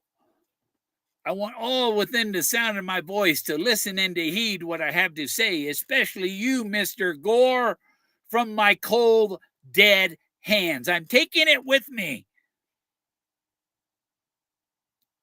Nobody's going to stumble upon this while I'm alive. If it wasn't out there, you had to find the substitute. My father was looking for a substitute. He was waiting for his substitute to call on the phone, was at the other end of the house. Forrest was waiting for his Indiana Jones replacement substitute for him to call him. I called him May 27th, 2020. It's in my phone records. And I told him, I've got your Model A Buffalo Cowboy car. I found your Moses, and I rang Jack Dempsey's bell. And 10 days later, it was found. Somebody tells me it was found. You think he jumped online? Oh, I got to tell everybody right now. No, he thought about it. And he thought about it. He took his time. He didn't jump into something without thoroughly thinking about it. And he made his perfect plan and he laid it out. And since it's a big lie, it just doesn't hold together, because he had it. And then so this little ceremony, Peggy and Forrest, remembrance of Peggy and Forrest, that was at the gallery and stuff. That's go in peace. Forrest and Peggy have now gone in peace. They're resting in peace now. They've done their final goodbye with this ceremony at the gallery. Yeah, Huckleberry Finn. Huckleberry Finn. The first page is mentioning Moses. We don't care much about dead people. That's what it is. Don't give much attention to pay much attention to dead people, As I have, he's gone in peace now, and so he's resting in peace. And the anniversary of his death is coming up next week. In a week. It's 1 week from today. Or 1 week from tomorrow, 7th. Because he died on Grandma Moses' birthday. Grandma Moses was a friend of Eric Sloan's. Lived right across the river from Eric, up near Burlington, Vermont. I've been up there. There's a fly on the camera again. Double blazes, fly.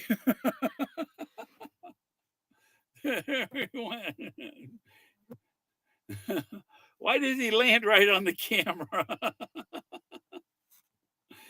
It's better than him landing on me. At least he doesn't activate the touch screen.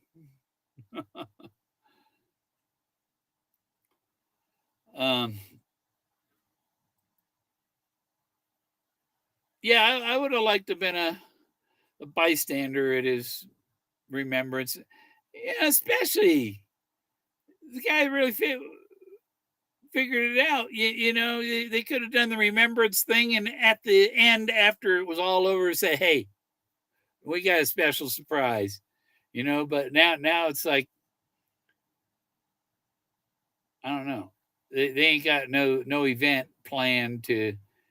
You'd think there'd be an event or something, and I don't see anything. Nothing's They're still trying to act like Jack Stoof is the real thing, and he ain't. He ain't the real thing. He ain't the pepper. The pepper is. I knew. I'm a pepper. You're a pepper, dude. The guy that invented that slogan. He was a friend of mine. His name was Frank. Not Shy Guy. It's fraud. No. Granted, I don't call it fraud because I see that it's going to end. Barbara is a little bit right about the Hollywood ending. Doug promises there's going to be a movie about it. And I brought that up years ago. It wasn't something Barbara, it was something I brought up, and she is trying to hijack that. I can go back and find the video. She didn't go online until after the announcement it was found. Nobody knew who she was until she filed a lawsuit. But I knew who she was because I met her at the 2019 Femboree when I brought like 10 bunches of bananas with double blazes labels. I replaced the Chiquita labels with double blazes. Grab all the banana labels. And I brought bananas. And they got eaten up. And it's like, hey, somebody take these bananas and make some banana bread. I would have liked to have a loaf of that, but FBI going to get a few of these people. Yeah, you know, in the street, and Greg said that they had a judge and a prosecutor contact him about the thing. Was that a state prosecutor or was that a federal prosecutor? Yeah. Her actions in Arizona, in Colorado, in New Mexico, in California, in Illinois, all of these states tell me it's going to be a federal prosecutor looking into her. Boom, boom, boom.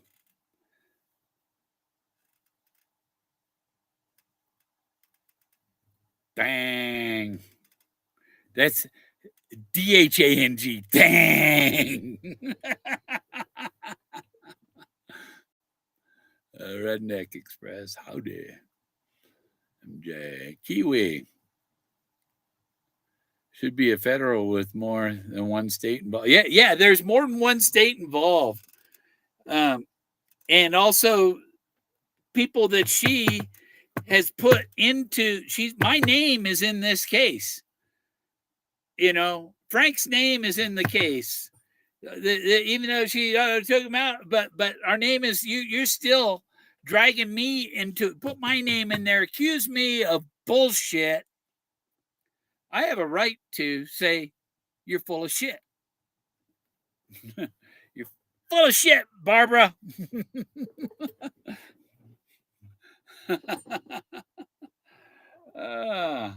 Yes. She'd go violate herself with a traffic cone.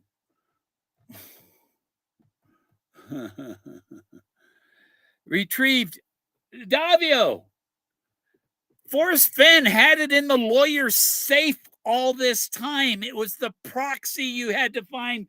Nobody had to retrieve it. It was never out there.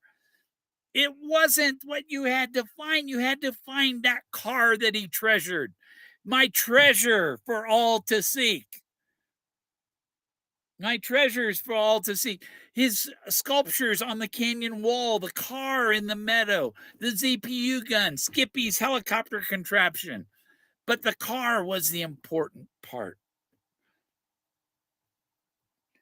You didn't have to find the treasure chest. No, it was not. Nobody was going to. If it was out there, somebody would have stumbled upon it.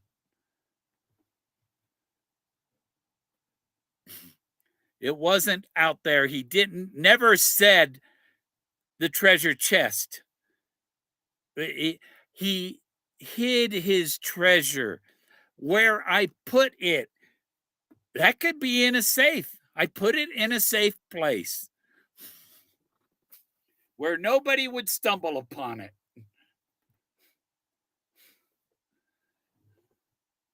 You know, he could put it in a wood box, and the museum has a storage. Like there's a place you can store works of art in Italy that these famous artworks are all stored in these vaults that are they're like public storage, but they're like it's like Fort Knox public storage, you know, and nobody knows what somebody has. It's like you could rent a storage locker just like a safe deposit box. And there are safe deposit boxes big enough to put it in. Read the chapter about Yellowstone. It's called Buffalo Smoke. Yeah. Yeah. Smoke and mirrors. Yellowstone was smoke and mirrors. It was out in the dirt, but people scared Zoe. She made Daddy end. No! Forrest had business partners that he left the family. If he let Zoe know or the family know, then they were culpable. They knew, then they could be, if they don't know, they can't be charged with anything. If they're left out, if they don't know, they can't be charged with anything. He left it with business partners like Steven Spielberg and George Lucas and Harrison Ford and Douglas Preston.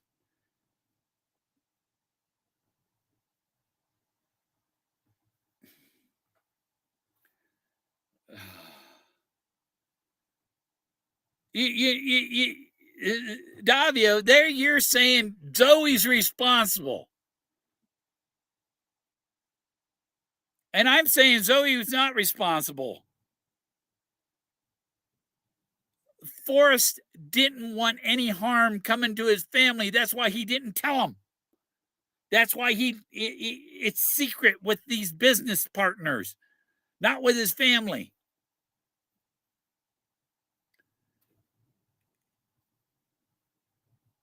If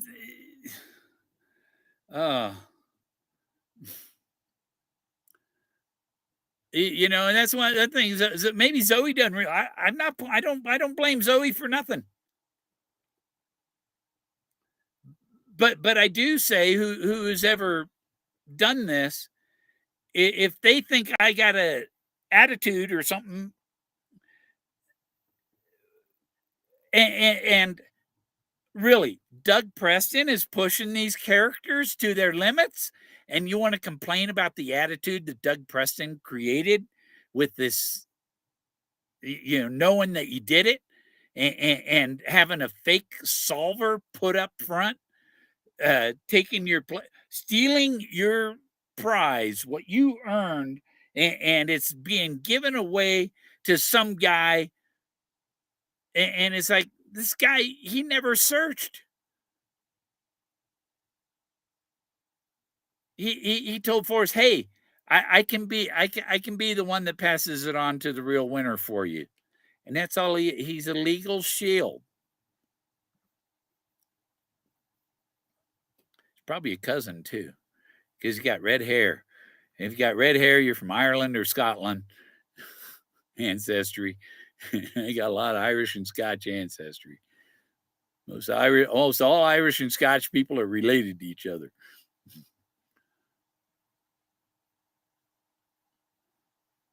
You think Doug wrote Preston wrote Barbarisi's book?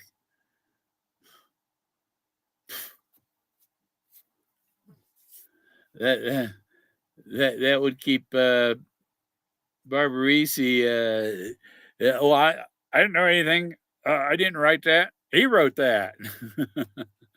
So So what was it? Stephanie suing Barbarisi or something. Was it Stephanie suing?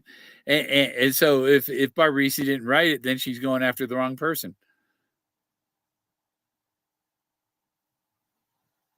Nobody can let it go and accept it. No, Jack did not. God, he didn't have a solution. No solution, no possession. It's in Santa Fe in a safe. He didn't bring it home, Michigan, or nothing. It hasn't been sold. He said he was that he had to pay it forward. Jack Stoof actually said he was going to pay it for. He's going to pay it forward to the person that solved it.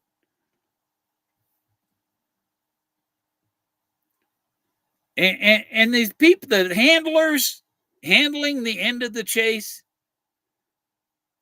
My God, let the frickin' solver know. Let the solver know. So then the solver knows what they should be saying and shouldn't be saying. Meanwhile, the solver is guessing. What the fuck are they doing? Pushing people to their limits, right, Doug? Yeah.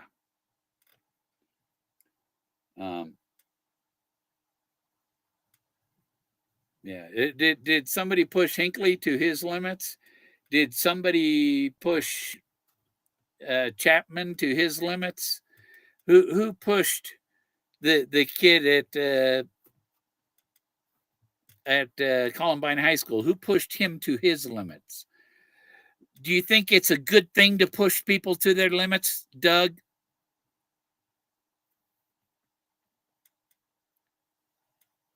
Somebody needs to. I think Doug has broken the pushing people to their limits limit. You ought to get a ticket for it.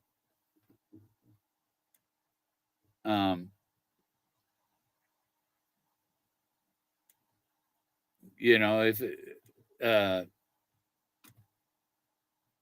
people, people trying to blame Forrest for people dying because they're doing stupid things that they shouldn't be doing on the edge of a cliff or going out in sub-zero weather rafting. That's really dumb.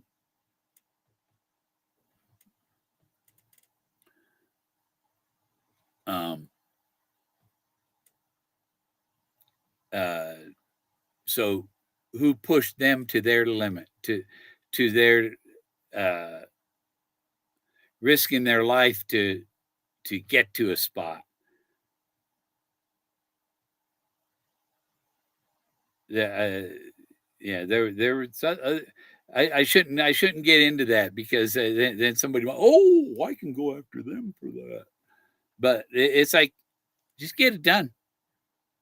Do the right thing, Doug. Do the right thing, and give the winner their prize. And then I'll disappear, move overseas somewhere, change my name, and live happily ever after.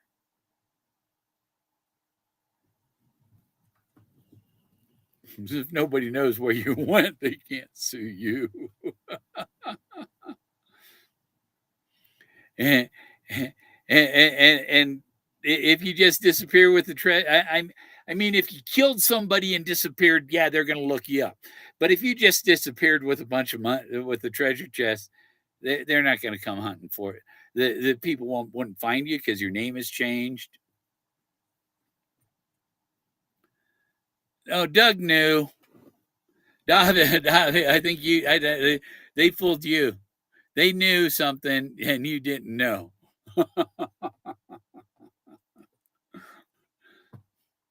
Yeah, Doug is involved. Doug is involved with the producer. That's the movie is Linda Obst. Linda Obst did the movie Contact and the movie Interstellar about spiritual stuff, quantum realities, quantum spiritual realities, and the contact. She in that much time, she experienced years of spiritual, because time doesn't exist. It's just so in that machine made her. She went through this whole experience across the universe. It's quantum physics teleported to another end of the universe to, and it's because in imagination everything is spontaneous and instant.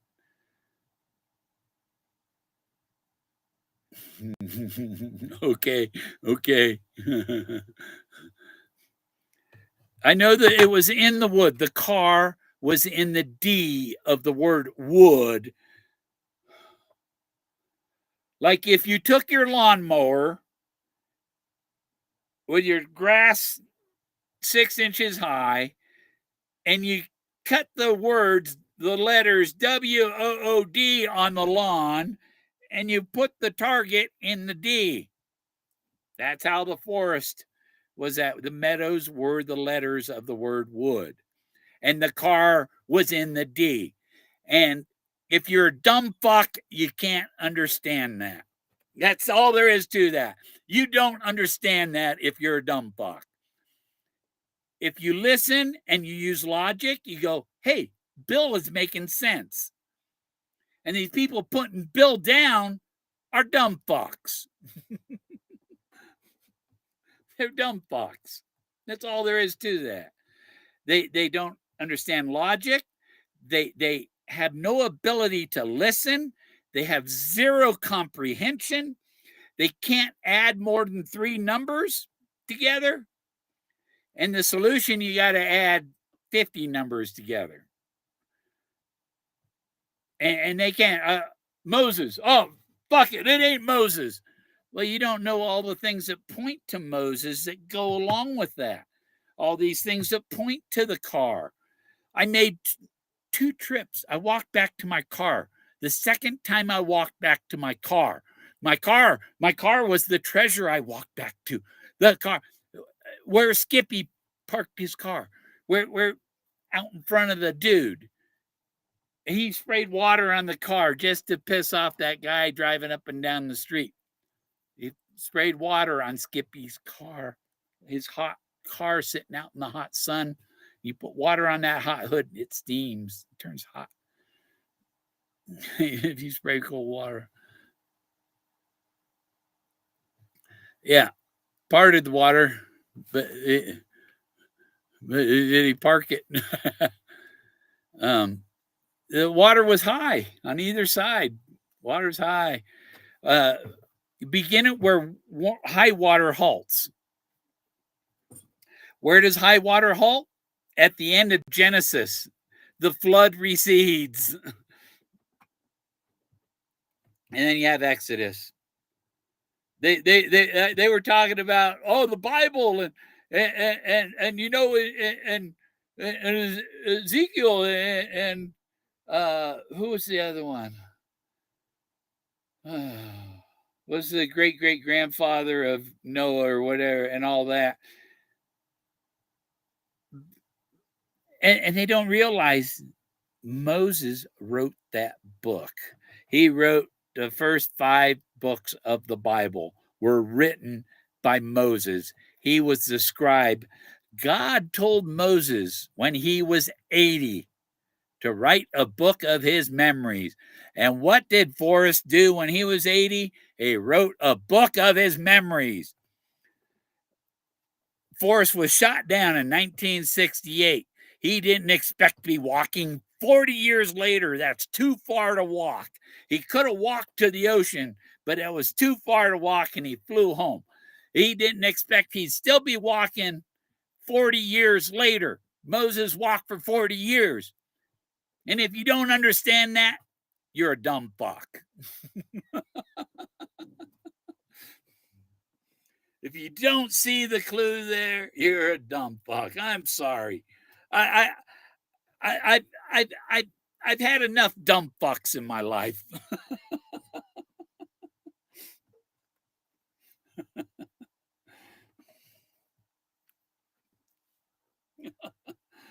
Oh,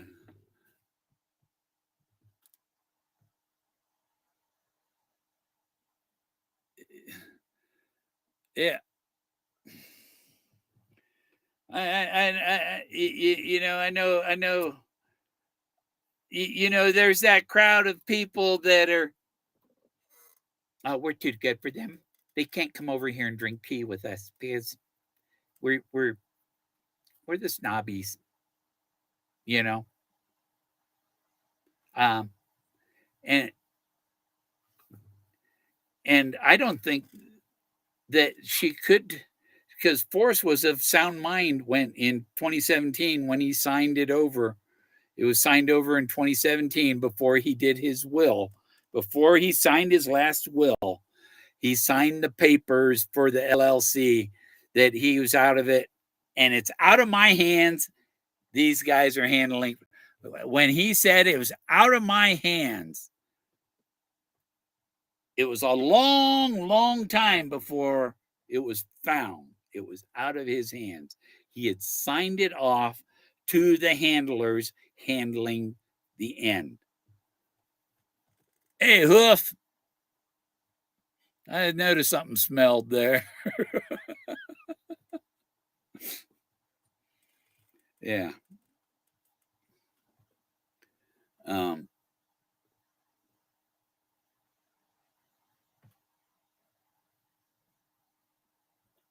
yeah, I don't, I don't, I say Forrest Fenn left his family out.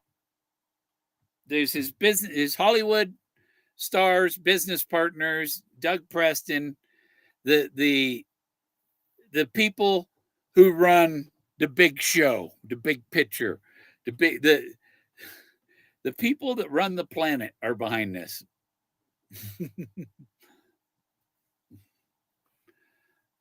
But I think there's two factions, and there are people run the world, and there's their counterparts that don't like what they're doing. I think there's a there's there's a dark side and the force, the light side and the dark side of the elites. And right now we're in the battle where the light and the dark are battling this out right now.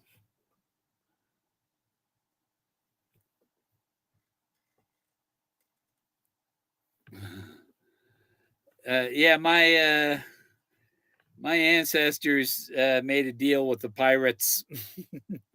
You can bring your gold here. You can park your ship here and all that. Just don't raid any English ships. Take all the French and Spanish gold you want. You can come here in that safe harbor because I know you're going to spend that gold here in my shops.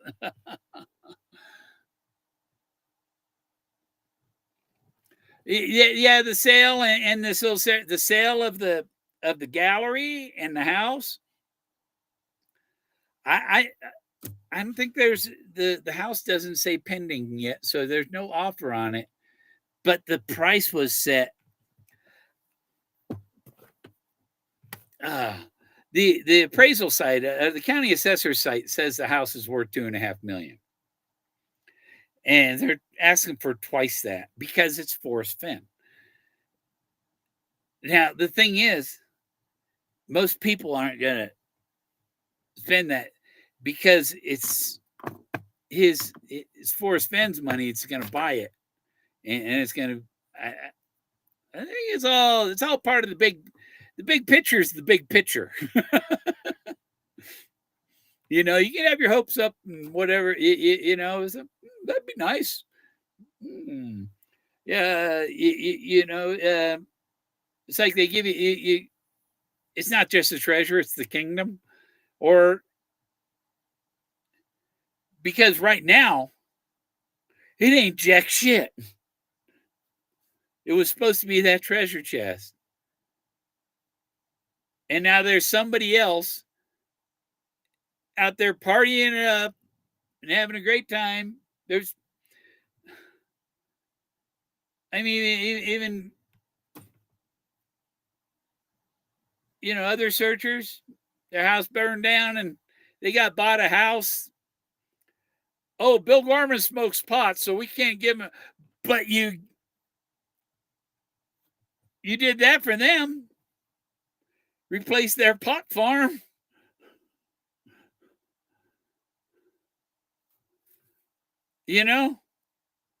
But it's a problem with Bill Gorman.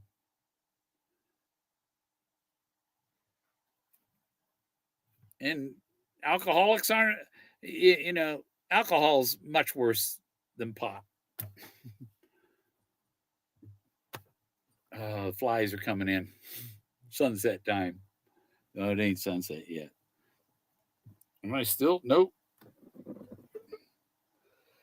I need to do something with my solar panels to get more of that sunset.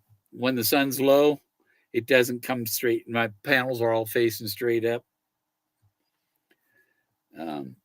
Maybe I need to put them on a rack and on something that'll rotate with the sun.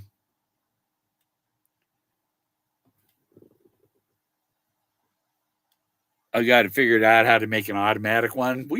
So that follows the sun. You put light sensors on either end, and when the sun comes around the edge of the panel, it says, "Oh, it's got to move this." The sensors stay in the shade, and so if the sun hits this sensor, it turns the wheels so until it's in the shade, and then the wheels stop. And in the morning, you have it spin back around and point to the sunrise. I don't want to be on here a long time. The screen door has been removed. The screens, no, I don't have money to. The screen door costs more than a fly swatter.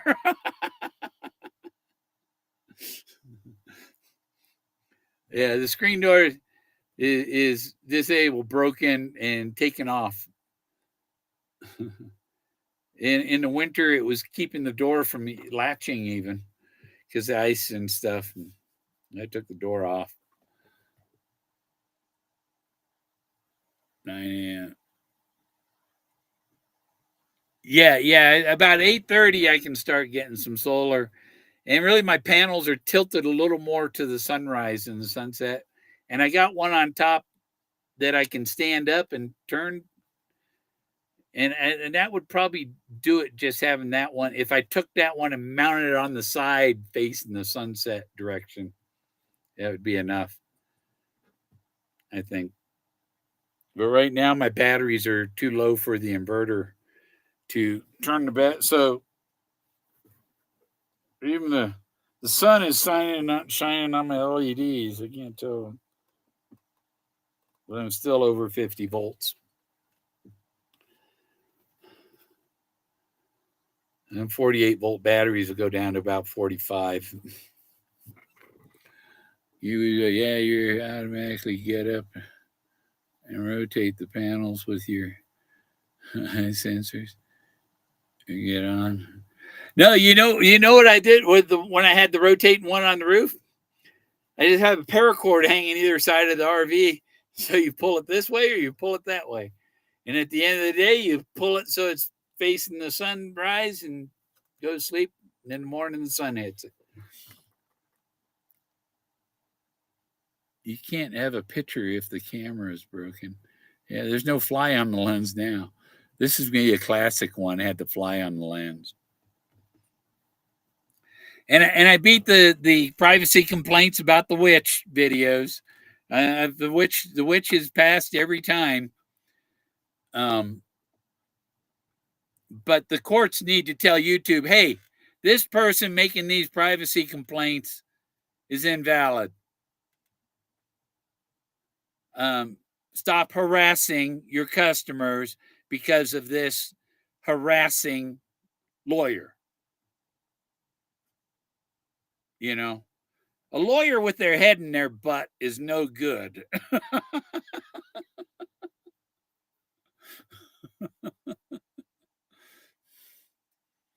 Well, be much off of me, fly. Cool. If it works, it works. Yep. Okay. Now I forget what I was looking up. But God. Oh.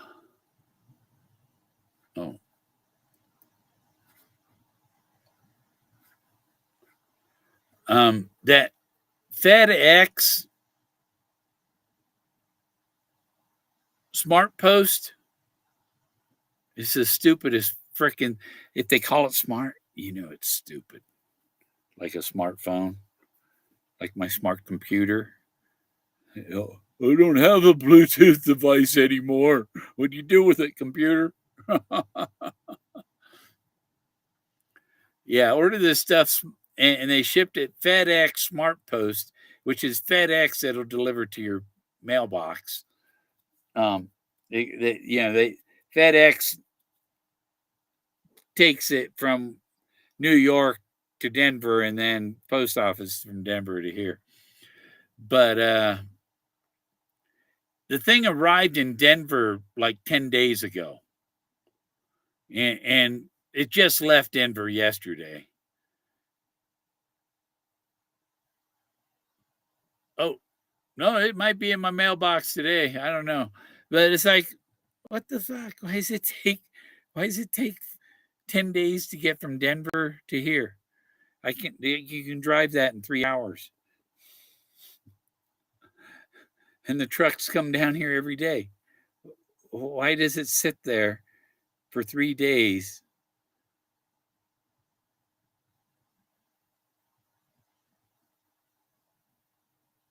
So yeah, it's here at the local post. It'll be in my mail. This post office, you get a thing. Your package was delivered 10 p.m. It's in my mailbox down there. I only got Chinese food yesterday. 25K book of days or Bible box Forrest purchase as a 12th century treasure chest to hide a private marvel gaze treasure chest that is MIA, as well as the way the dust jacket of the book is worded. It makes the treasure hunt a contest, and the treasure is the prize. It wasn't you. People expected the treasure he talked about in the poem was the treasure chest, but it wasn't. Even what's the Doug Preston's forward for Once Upon a While? A treasure of another kind. You were looking for the wrong treasure. Indiana Jones, the golden chalice with all the jewels in it. You chose poorly. The key was rusted. The key to the treasure hunt, the key that unlocks this, was the Ford Model A cowl in the D meadow. He prayed for D's, but you had to get an A. The double omegas reference were supposed to tell you, where the fuck are the double alphas? The alpha male Moses and the alpha car, the Model A.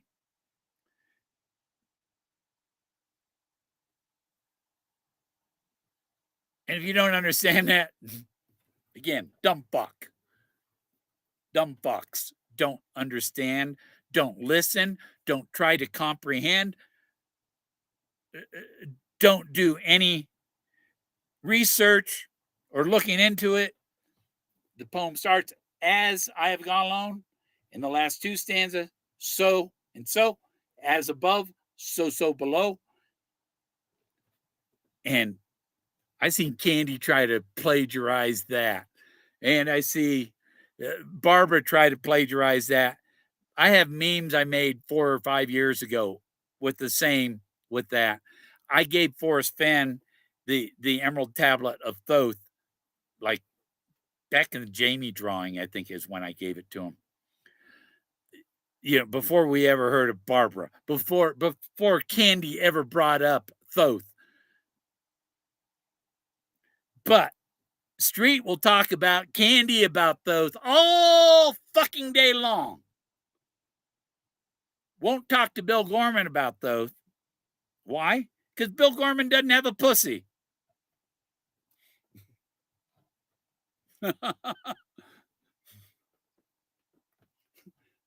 Plain and simple. We know what Street likes. He wants to get that Oragel out.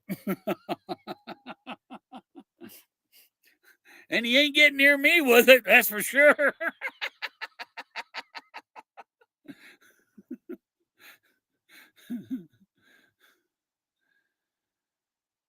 There aren't, no, the treasure chest was not out there. You had to find a substitute. See, he said things he said twice were important. Find a substitute. Find a substitute. Find a good-looking rock.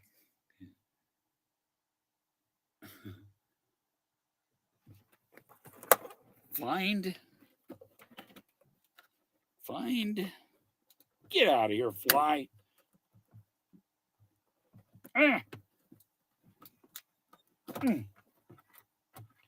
Find a fudge brownie. That's good.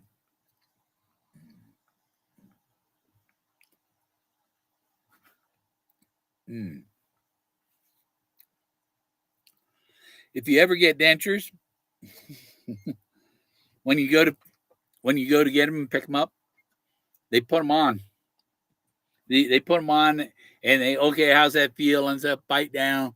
But all of that, putting it in, trying to, how's it feel, and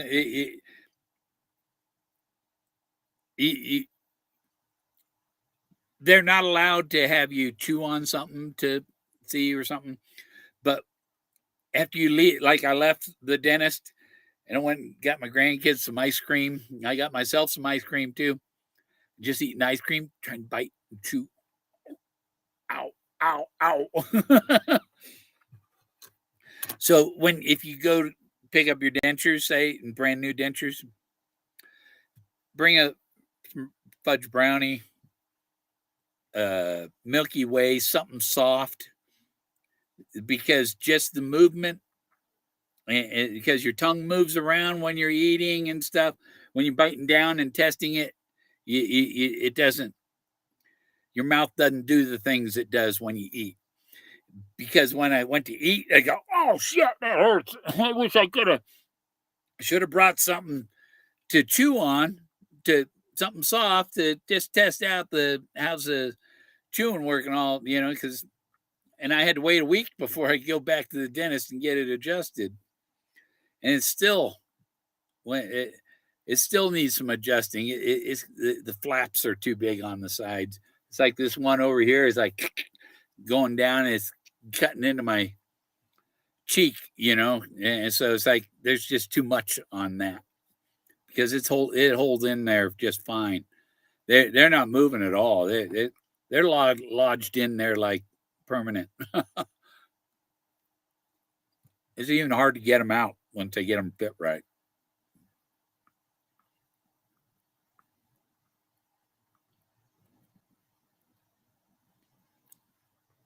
Yeah, there's Fractal. It's Fractal. Forrest said you'd be guided by the hand of God. He was guided by the hand of God. The person found it would be guided by the hand of God. Was Moses guided by the hand of God? Look what Moses and God did to the Egyptians. The Egyptians were known as the brown Egyptians.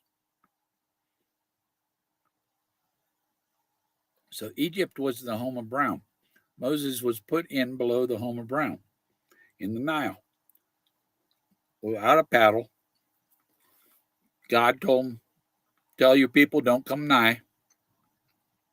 Jethro told him, go in peace. He's the meekest man on earth. He had his umbilical cord tied around his thumb. Yeah. Forrest has the hand of God thing, the George Washington Stewart portrait, the hand of God, George Washington presenting the hand of God. And then my picture with Forrest Fenn, he's doffing his hat and doing the hand of God to me. That was handing me the title. That was giving me title. And there's a lot of dumb fucks. I don't see what I'm seeing. I don't see what I'm seeing, people. The I don't see what I'm seeing, people, dumb fucks. There are some very stupid people out there in the chase, and their bias they've confirmed with no solve that the solve wasn't the solve. They're comparing it to nothing. They have nothing to put the solution down.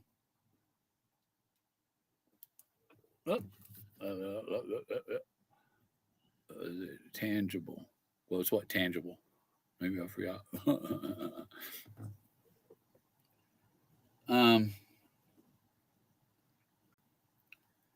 Yeah, they need they really need to let the real solver know, you know. Enough is enough. Quit playing the freaking game, Doug, Steven, George. You want to play a game? Let's play poker. Don't fuck with people's lives.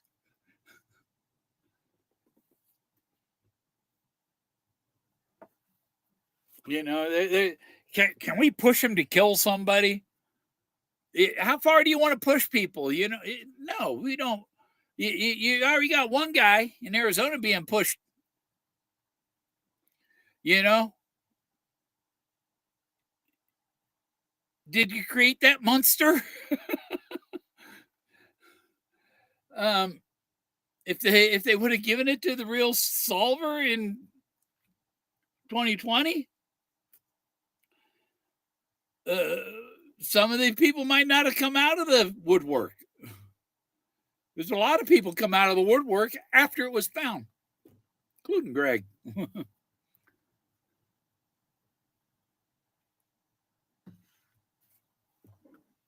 Street was making videos before then.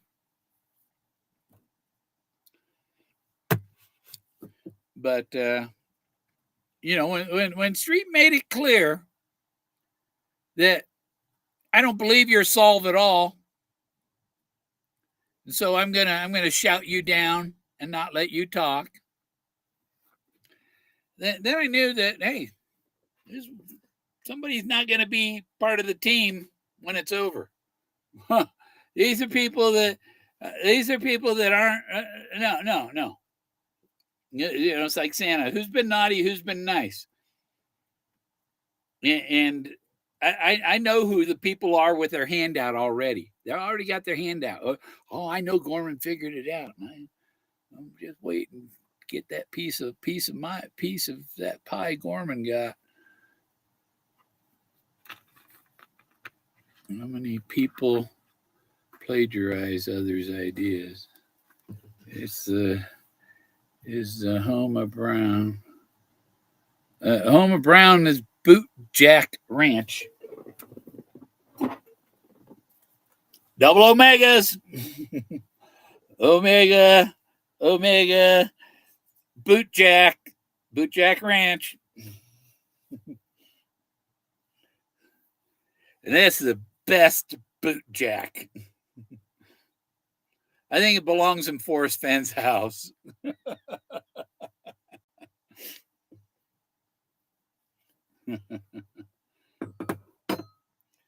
So, it sits like this for big shoes and sits like that for little shoes.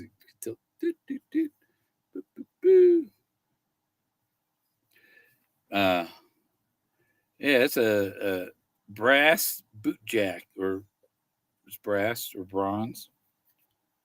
I believe it's brass. The other ones look like a bug. They're not so cool. This one looks like a man. It looks like some kachina.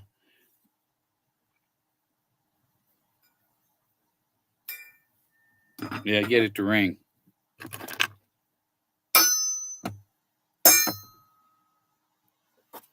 Yeah, get him. He flew right in my ear. I think I got him, but he rolled off.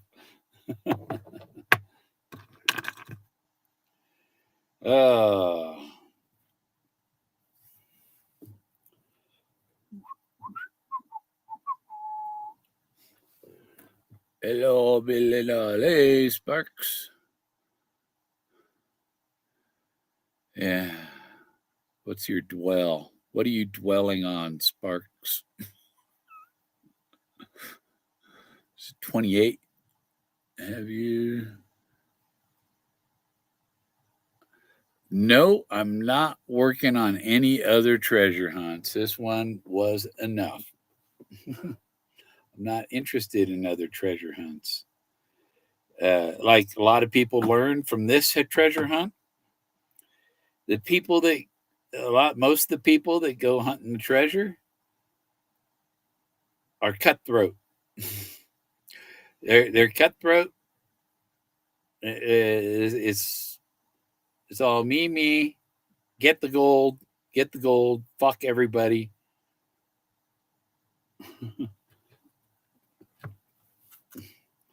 And I'm looking at the board. My glasses my shelf going across here looks curved, but it's my glasses that do that. The board's not curved. And tomorrow afternoon, I got the guy coming to fix my computer. So I'm going to set up my little canopy outside with the folding table and a chair so that he can sit there and work on my computer. So I don't really have room to work on it. And my couch has got clothes and boxes, and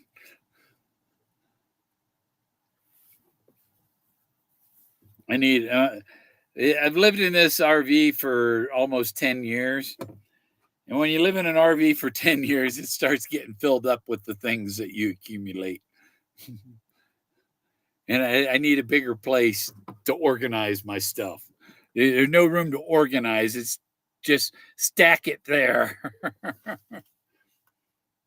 and then I'm okay. I want to print more pictures. Okay, now I'm filling it up with art. And I got my parrot Togo in his case up there. He's up there on top of the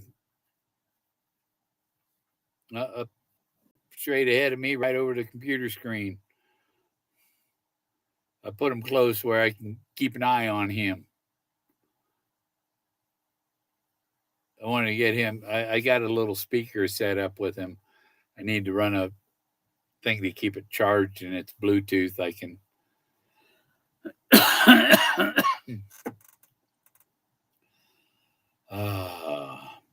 Play his sound so it sounds like he's talking, but he's in his own display case. Bill, let's go to the gorge. We'll find it. It's not in the gorge. I don't need the solution. I have the solution. So I don't need, it's not what you're thinking. The car wasn't there. The car wasn't where you're thinking. It was where I found it, in the wood. The word wood. It wasn't. It was in the grass. But the meadows spelled the word wood. If you were flying over, you saw, look down, and you look quickly down, you see the word wood. You pray to go in the D, and there it was. The Skippy's helicopter contraption was in the W, and the ZPU gun was in the W. The cows were there. The farm rancher brings his cows up there to graze in the summer. I mean, I was out searching one day, and I coming back. I rode my bike up there into the W to go searching, and when I came back, the cows were on the road, and I'm coming downhill on the road, going along pretty good, and the cows started running, and I'm riding along with the cows while they're running, herding the cows with my bicycle. It was fantastic. That was one of my favorite moments of the chase. Chasing the cows. Earlier in the stream. What was earlier in the stream? Was there a discussion of the video put out by Synth? A little bit of discussion, yeah, there was, David. That was the video that tells us that Forrest and Peggy have now gone in peace. They've gone in peace. So it should be over very soon. They should stop playing games with the real finder immediately and let them know, and have some man-on-man conversations.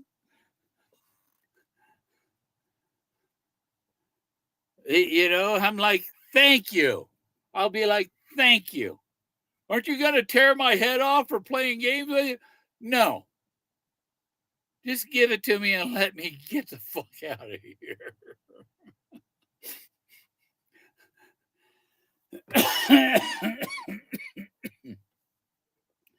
I'm going to go get myself an island and disappear from all the seekers.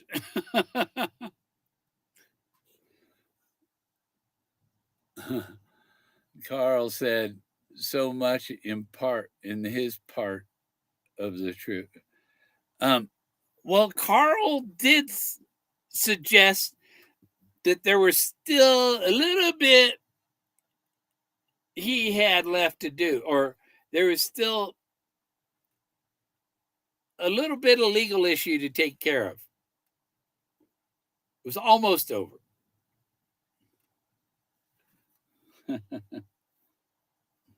Maybe I'll have some more coffee with Carl.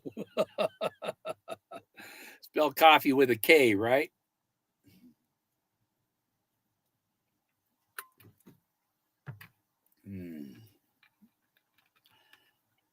That's what I was thinking. When I drove through town, I was looking for places that might be a good place to have a little gallery, you know. But I think the way to do it in Alamos is just, there's Treasure Alley, which is a consignment place I can put them in. And that's the best place for, like, Alamosa. I could leave 100 prints there. I could put 100 prints in another shop and 100 prints in another shop. And I got it making money in different places at the same time. But, and then once I make some good money then from it, then I can buy the full page color ad. But right now, Social Security doesn't pay for full page color ads. that takes a couple months of starving. Nope. What? Nope. I can't even fund a visit to an island right now. That would be nice. Yeah. You see, the way I look at it, they're going to have flying cars pretty soon. Next couple of years, they have flying cars. So if you got a private island that's, a mile from the town on the mainland, and you got a flying car. You don't even need a boat to get back and forth. The only problem might be bad weather. Might be a um, I think I could even you could yeah, like a submarine tram. It takes you from one place to another place underwater where you're out of the waves. um, like a submerged ferry boat. Right now, you could always play Kenny Rogers and Dolly Parton songs. So you look like Kenny Rogers? Okay. I'm going to look on here, see what we got going here. 32. It says, you know, when I look at the other screen, I'm looking at the other screen, and it looks like I'm looking way out there, but it's kind of behind this screen that I'm recording on the computer. It's just twice as wide, 27-inch from 27-inch monitor from 2 feet away. You know, it's nice, like a big screen. And I think my Starlink can deliver a better picture than it's doing right now, because it's nice and clear on the computer, but what comes out on YouTube is not as clear. Hopefully the recording will be as clear as that, but it's usually worse. Yeah.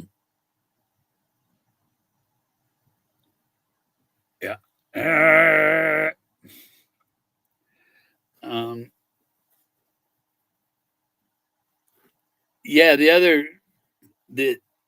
I wanted to get implants, but the dentist I talked to about those, he said 60,000. It would have been 20 for dentures or 60 for implants, but I got a senior Colorado senior dental plan, so it was like $400 and everything. Well, it wasn't. I spent more than that on gas going to the dentist. 120 miles each way. I bet he knows the delusion in his safe.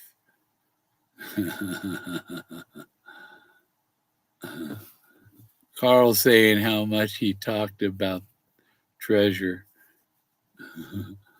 Yeah. Well, you see, there's that other lawyer too, the environmental lawyer, who's Jack's lawyer, who's probably the lawyer for the real finder too, because this has to do with ancient archaeology stuff, and he's the environmental guy with the ties to the parks and the government and stuff. He knows all that shit and how to manage that. And you know, like Forrest, he had other people running his business for him. He didn't have to do a whole lot. He made the final decisions on a lot of stuff. Let me get my glasses to darken up. Oh, that sun is very bright, isn't it?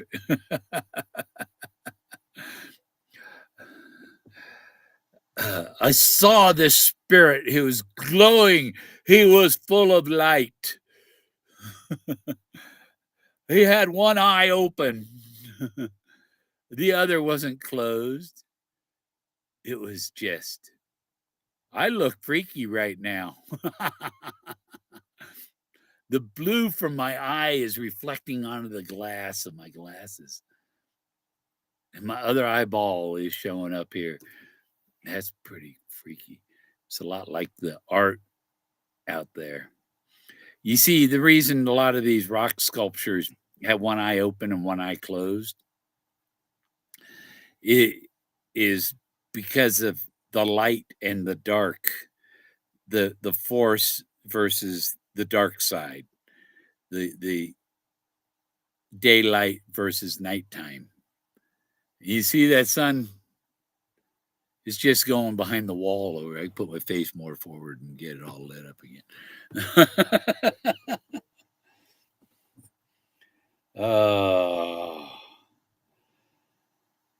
I think I've had enough.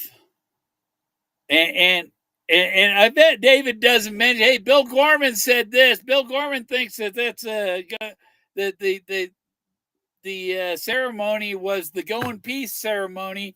That hey, it's coming to a conclusion now. Things are wrapping up. Carl has a little bit more to do. Come on, Carl. That's one thing that gets it. They think I don't know. They think I don't know that I figured it out. They think I don't know that they're playing games with me. I mean, for Forrest to say he was guided by the hand of God, and the finder would also be guided by the hand of God that would take him straight to it. Basically, once I was down in New Mexico, I was up in Salida, I was down Tres Piedras and La Madera, and then I went up to Salida and North Nathrop and Buena Vista and that area. And then I came down to Rainbow Hot Springs.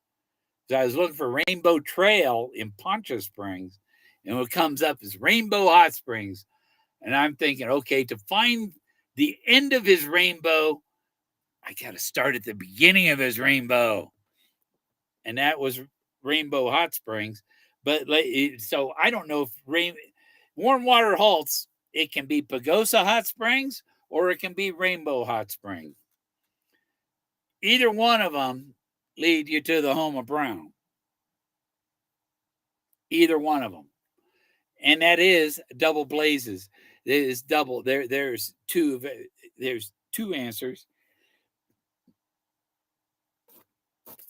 There's the two parts, the spiritual as above, the Moses up on the bluff, and that Moses on the bluff is J.D. Salinger, the catcher in the rye, standing there on that crazy cliff, watching the people running around in the cornfield looking for something down below.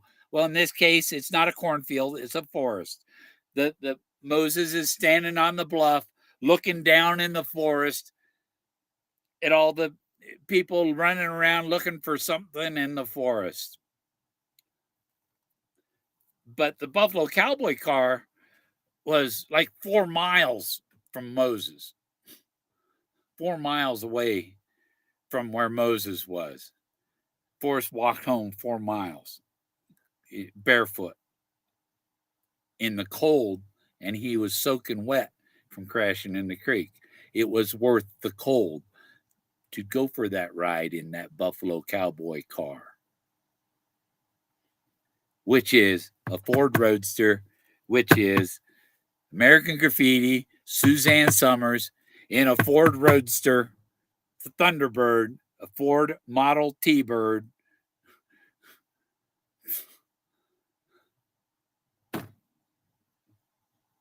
Amelia Earhart with her Model A, all these people with their Model A's, and the bullets, JFK, Jackie Kennedy, the bullet, the magic bullet. The bullet was the magic. The bullet was the rusty key. The car that I made, I walked back to my car this second trip, walking back to my car. My treasure was the car. I got it right out here.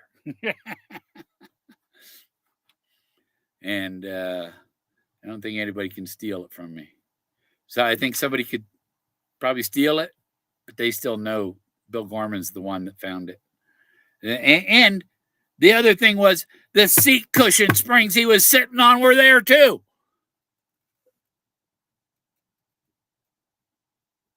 What are the chances the car and the seat cushion springs. I was sitting on a couch cushion in the back. It was a seat cushion, he said. It was a couch cushion. A little square, like the springs in a mattress, but it's only a couch cushion size.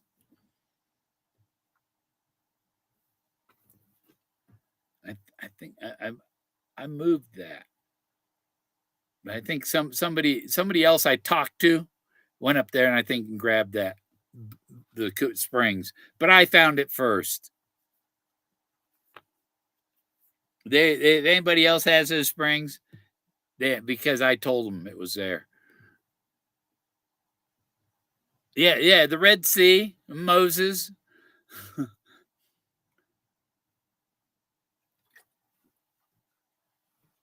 He says that car was important. The ones get the toy car. That was important. So was Moses. Moses was an important figure, he says. There are people giving me shit that haven't seen the books. Haven't seen the Moses story in Once Upon a While. Doesn't know that Once Upon a While it is a reference to Once Upon a Time.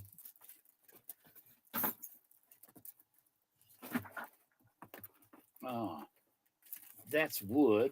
Well, okay, I got Once Upon a Time here somewhere. Is it up here? Wasn't in that stack of books.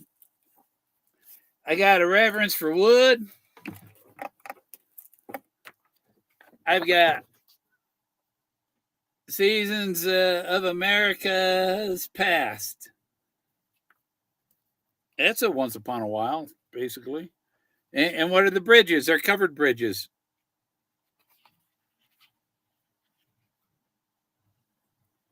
There's stuff about the moons and stuff. There's another book. I got the Red Schoolhouse. Little Red Schoolhouse. And there's a schoolhouse in Maysville, Colorado. It's about a lot like this, except this bell and thing is in the middle of the top of the roof. And I got the Cracker Barrel.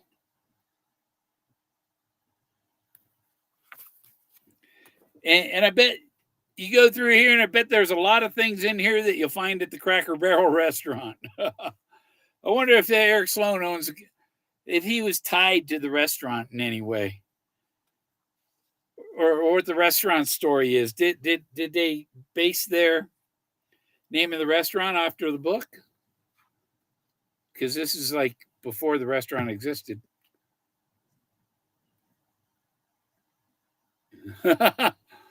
Hear me all. Hear me all. Hear ye. Yeah, clean your ears out with soap. Freedom. Hear me all and listen good.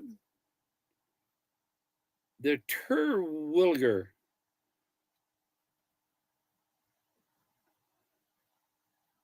Eternament. Entertainment.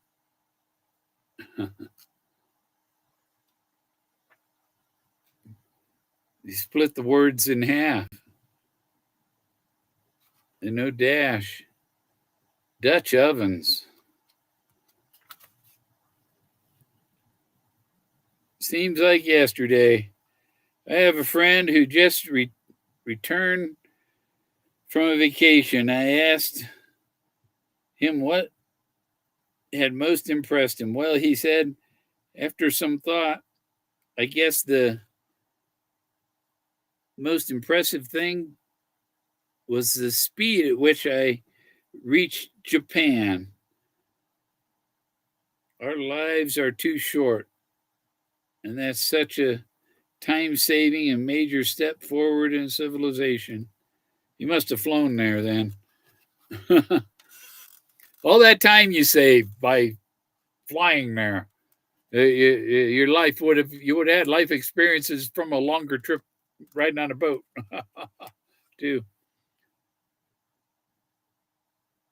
The Germans liked any color as long as it was red.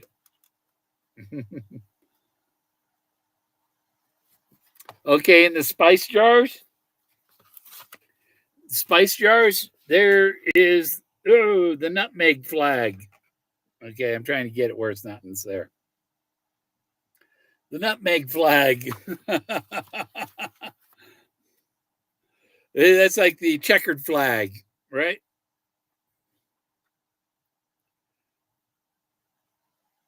The column that put me in the doghouse. What column put him in the doghouse? Well, I think the stoof column put Forrest Fenn in the doghouse. It's time to let him out of the doghouse. Sign of the hangman. This is the hangman sign. Strong. Strong hand. Strong arm. Oh, the target is a horse from a shooting gallery. The first paper bag.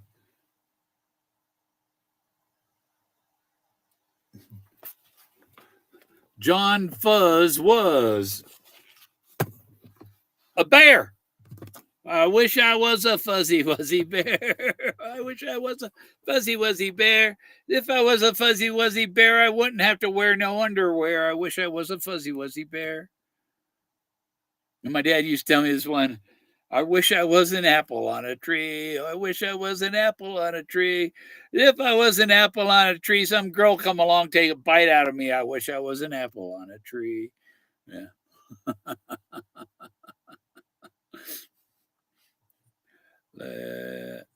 Summer until head pops out.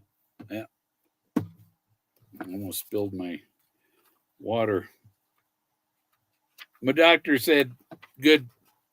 Drinking these is good, better than drinking soda. When a church looked like a church. It's like that now.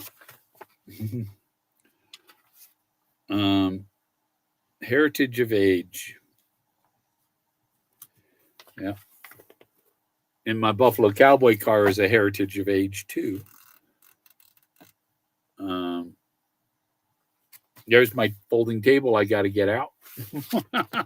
He uses it for a bed, an easel, a table.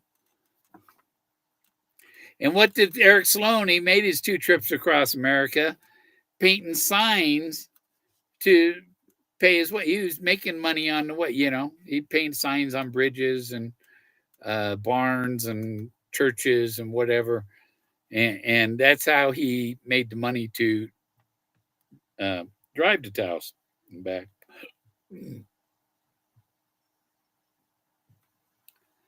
There's a milepost, highway milepost. Oh, it's not gonna there. And the L is for Litchfield, and the middle number is the miles. Oh, and the M means miles. So if it was kilometers, then that would be a K, but they did it in miles. The kilometers or something. The New World Order put in place. We can't talk. We can't talk inches and feet. We got to change. There was always some asshole with a better idea that fucks everybody up. Apple butter.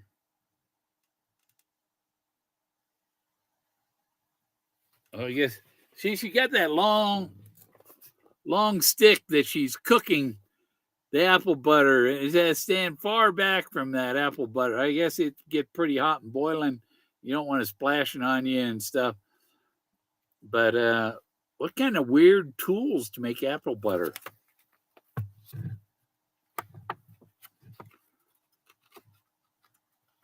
It's like, does Eric have a sketch on every time you turn a page? There's a sketch. The good old days, Frosted Flakes, before they had a rooster on the box. Oop. Look at all the stars. Or they're not stars, they're flies. All the little dots are flies. Or are they flies or butterflies? Old fashioned. I'm sure it's going to explain here somewhere. I'm trying to speed read. New York.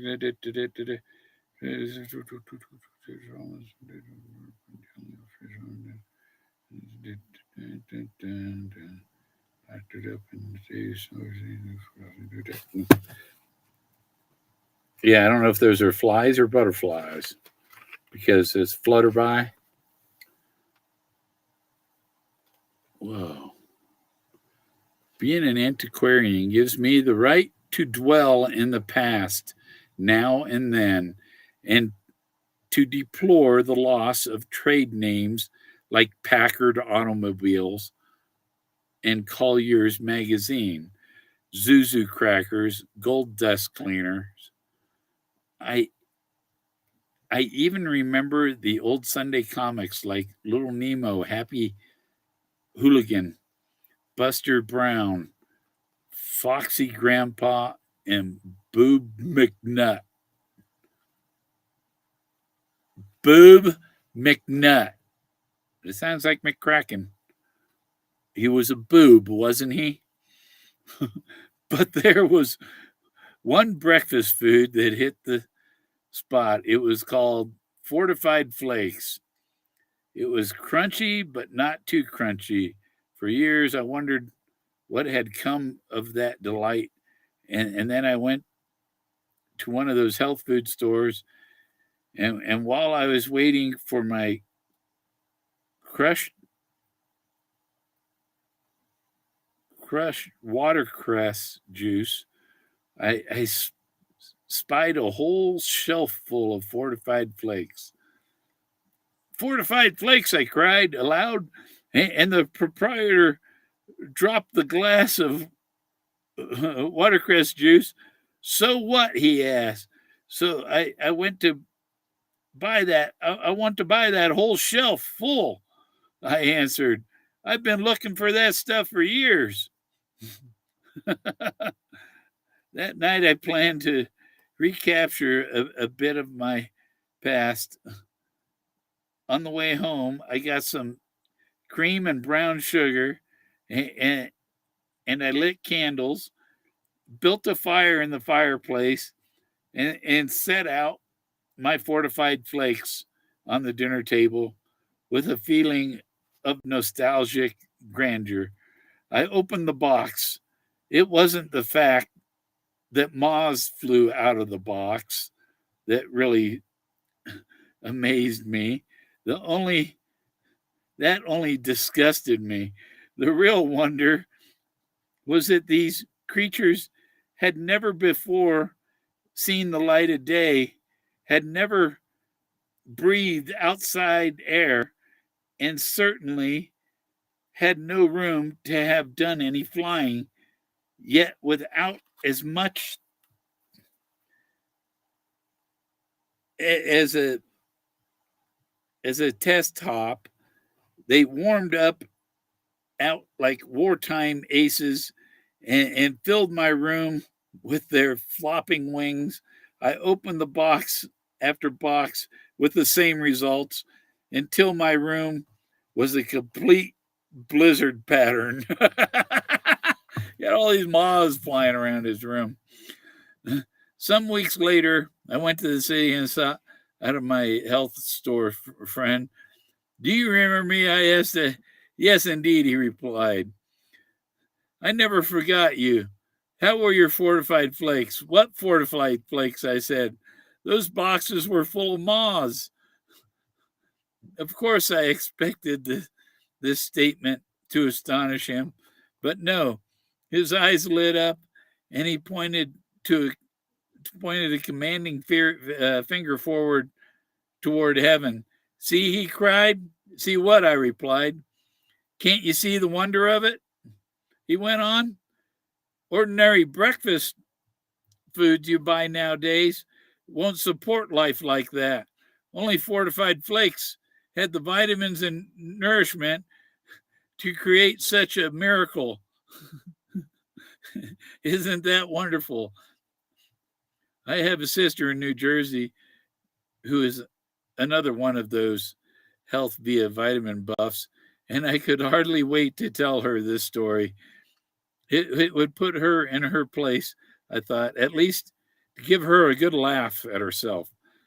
But when I go to the part where I open the box and all the moths flew out, her eyes lit up.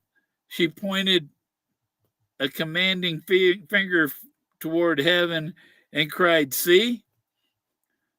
I knew what was coming, so I just gave up. You can't win with these vitamin club members. They're all thick as black syrup molasses. In other words, his sister knew what the story that what a miracle all the moths come out by the hand of God. Where's my fortified flakes?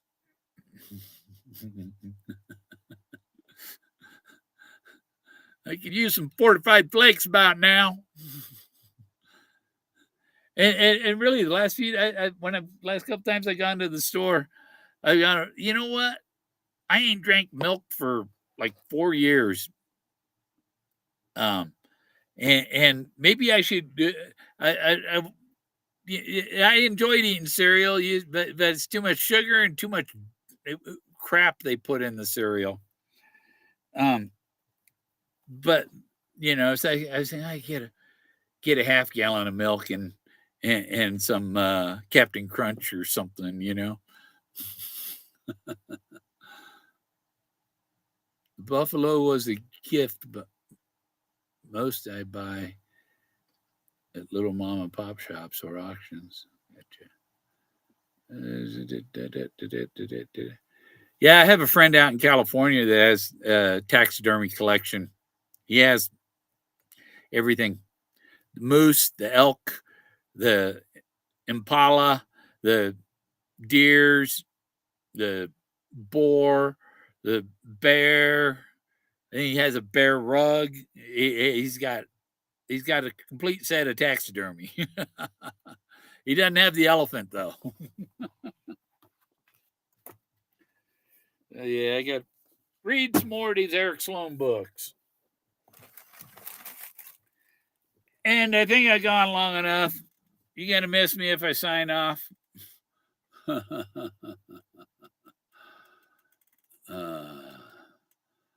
I drink a half gallon. I ain't gotten back and took my pipe yet. It's back in the bedroom.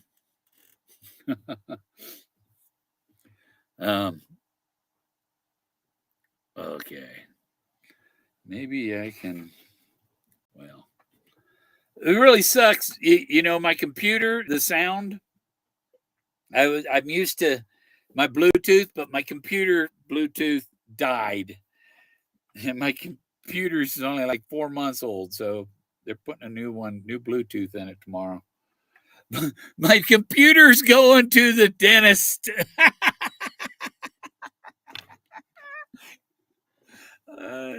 My computer's getting new dentures, Bluetooth.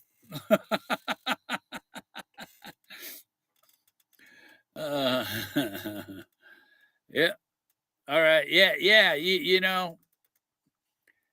It's the car, David. It's the car. Bill Gorman has the car. Forrest Fenn, I got to hand it to you. Hats off. Job well done.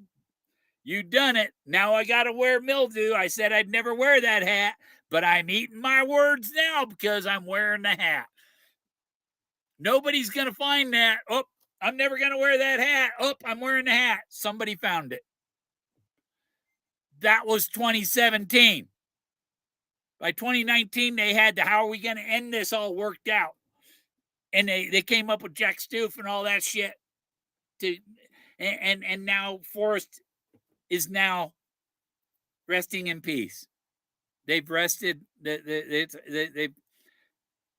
had their remembrance thing at the gallery, and it's rest in go in peace is now happened, and this should be concluding, and the people trying to push me to my limits. You push me to my limit, and I'm not going over the speed limit. I'm not going to do anything crazy, spectacular, evil, anything like that. You can't push me that far. But you can't push me to call people out. But I'm not going to call out people that I've said all along. He left his family out because if he involved them, it would cause them trouble. I have an email from him that he didn't want. He says, I don't want it to cause you any trouble down the road. It to cause you, the car is it.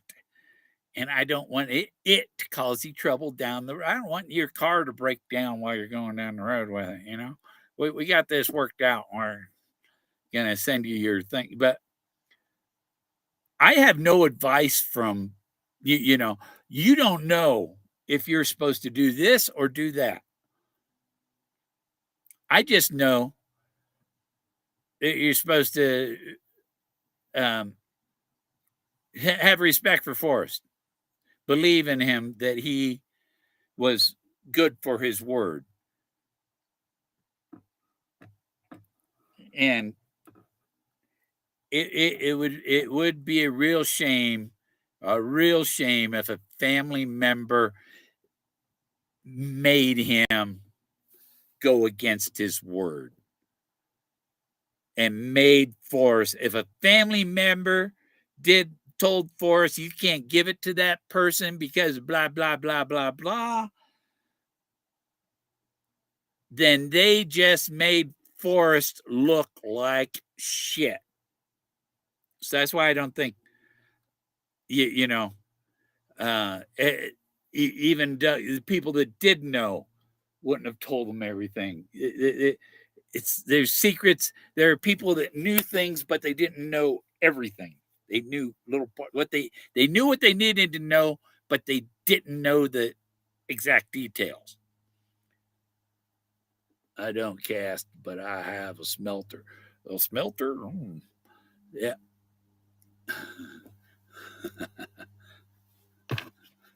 Smelt this. All right. This is by Ollie Bruttage. I don't know how. I guess I'd have to hear him pronounce his name to know how to pronounce it. But there's one of me, and I know there's one of Forrest. He made one of Forrest. He made one of me. And that could be tied to the movie that's at the end. Because it's a movie about the thrill of the chase and not the disappointment of the losers. It's the thrill of making that breathtaking discovery, like it says in the dust jacket. And that breathtaking discovery of something ancient that could be the biggest discovery ever. I'll say good night there. Good night. I guess we're going to go watch David and wonder why he didn't come join in or something, why he never becomes part of the conversation.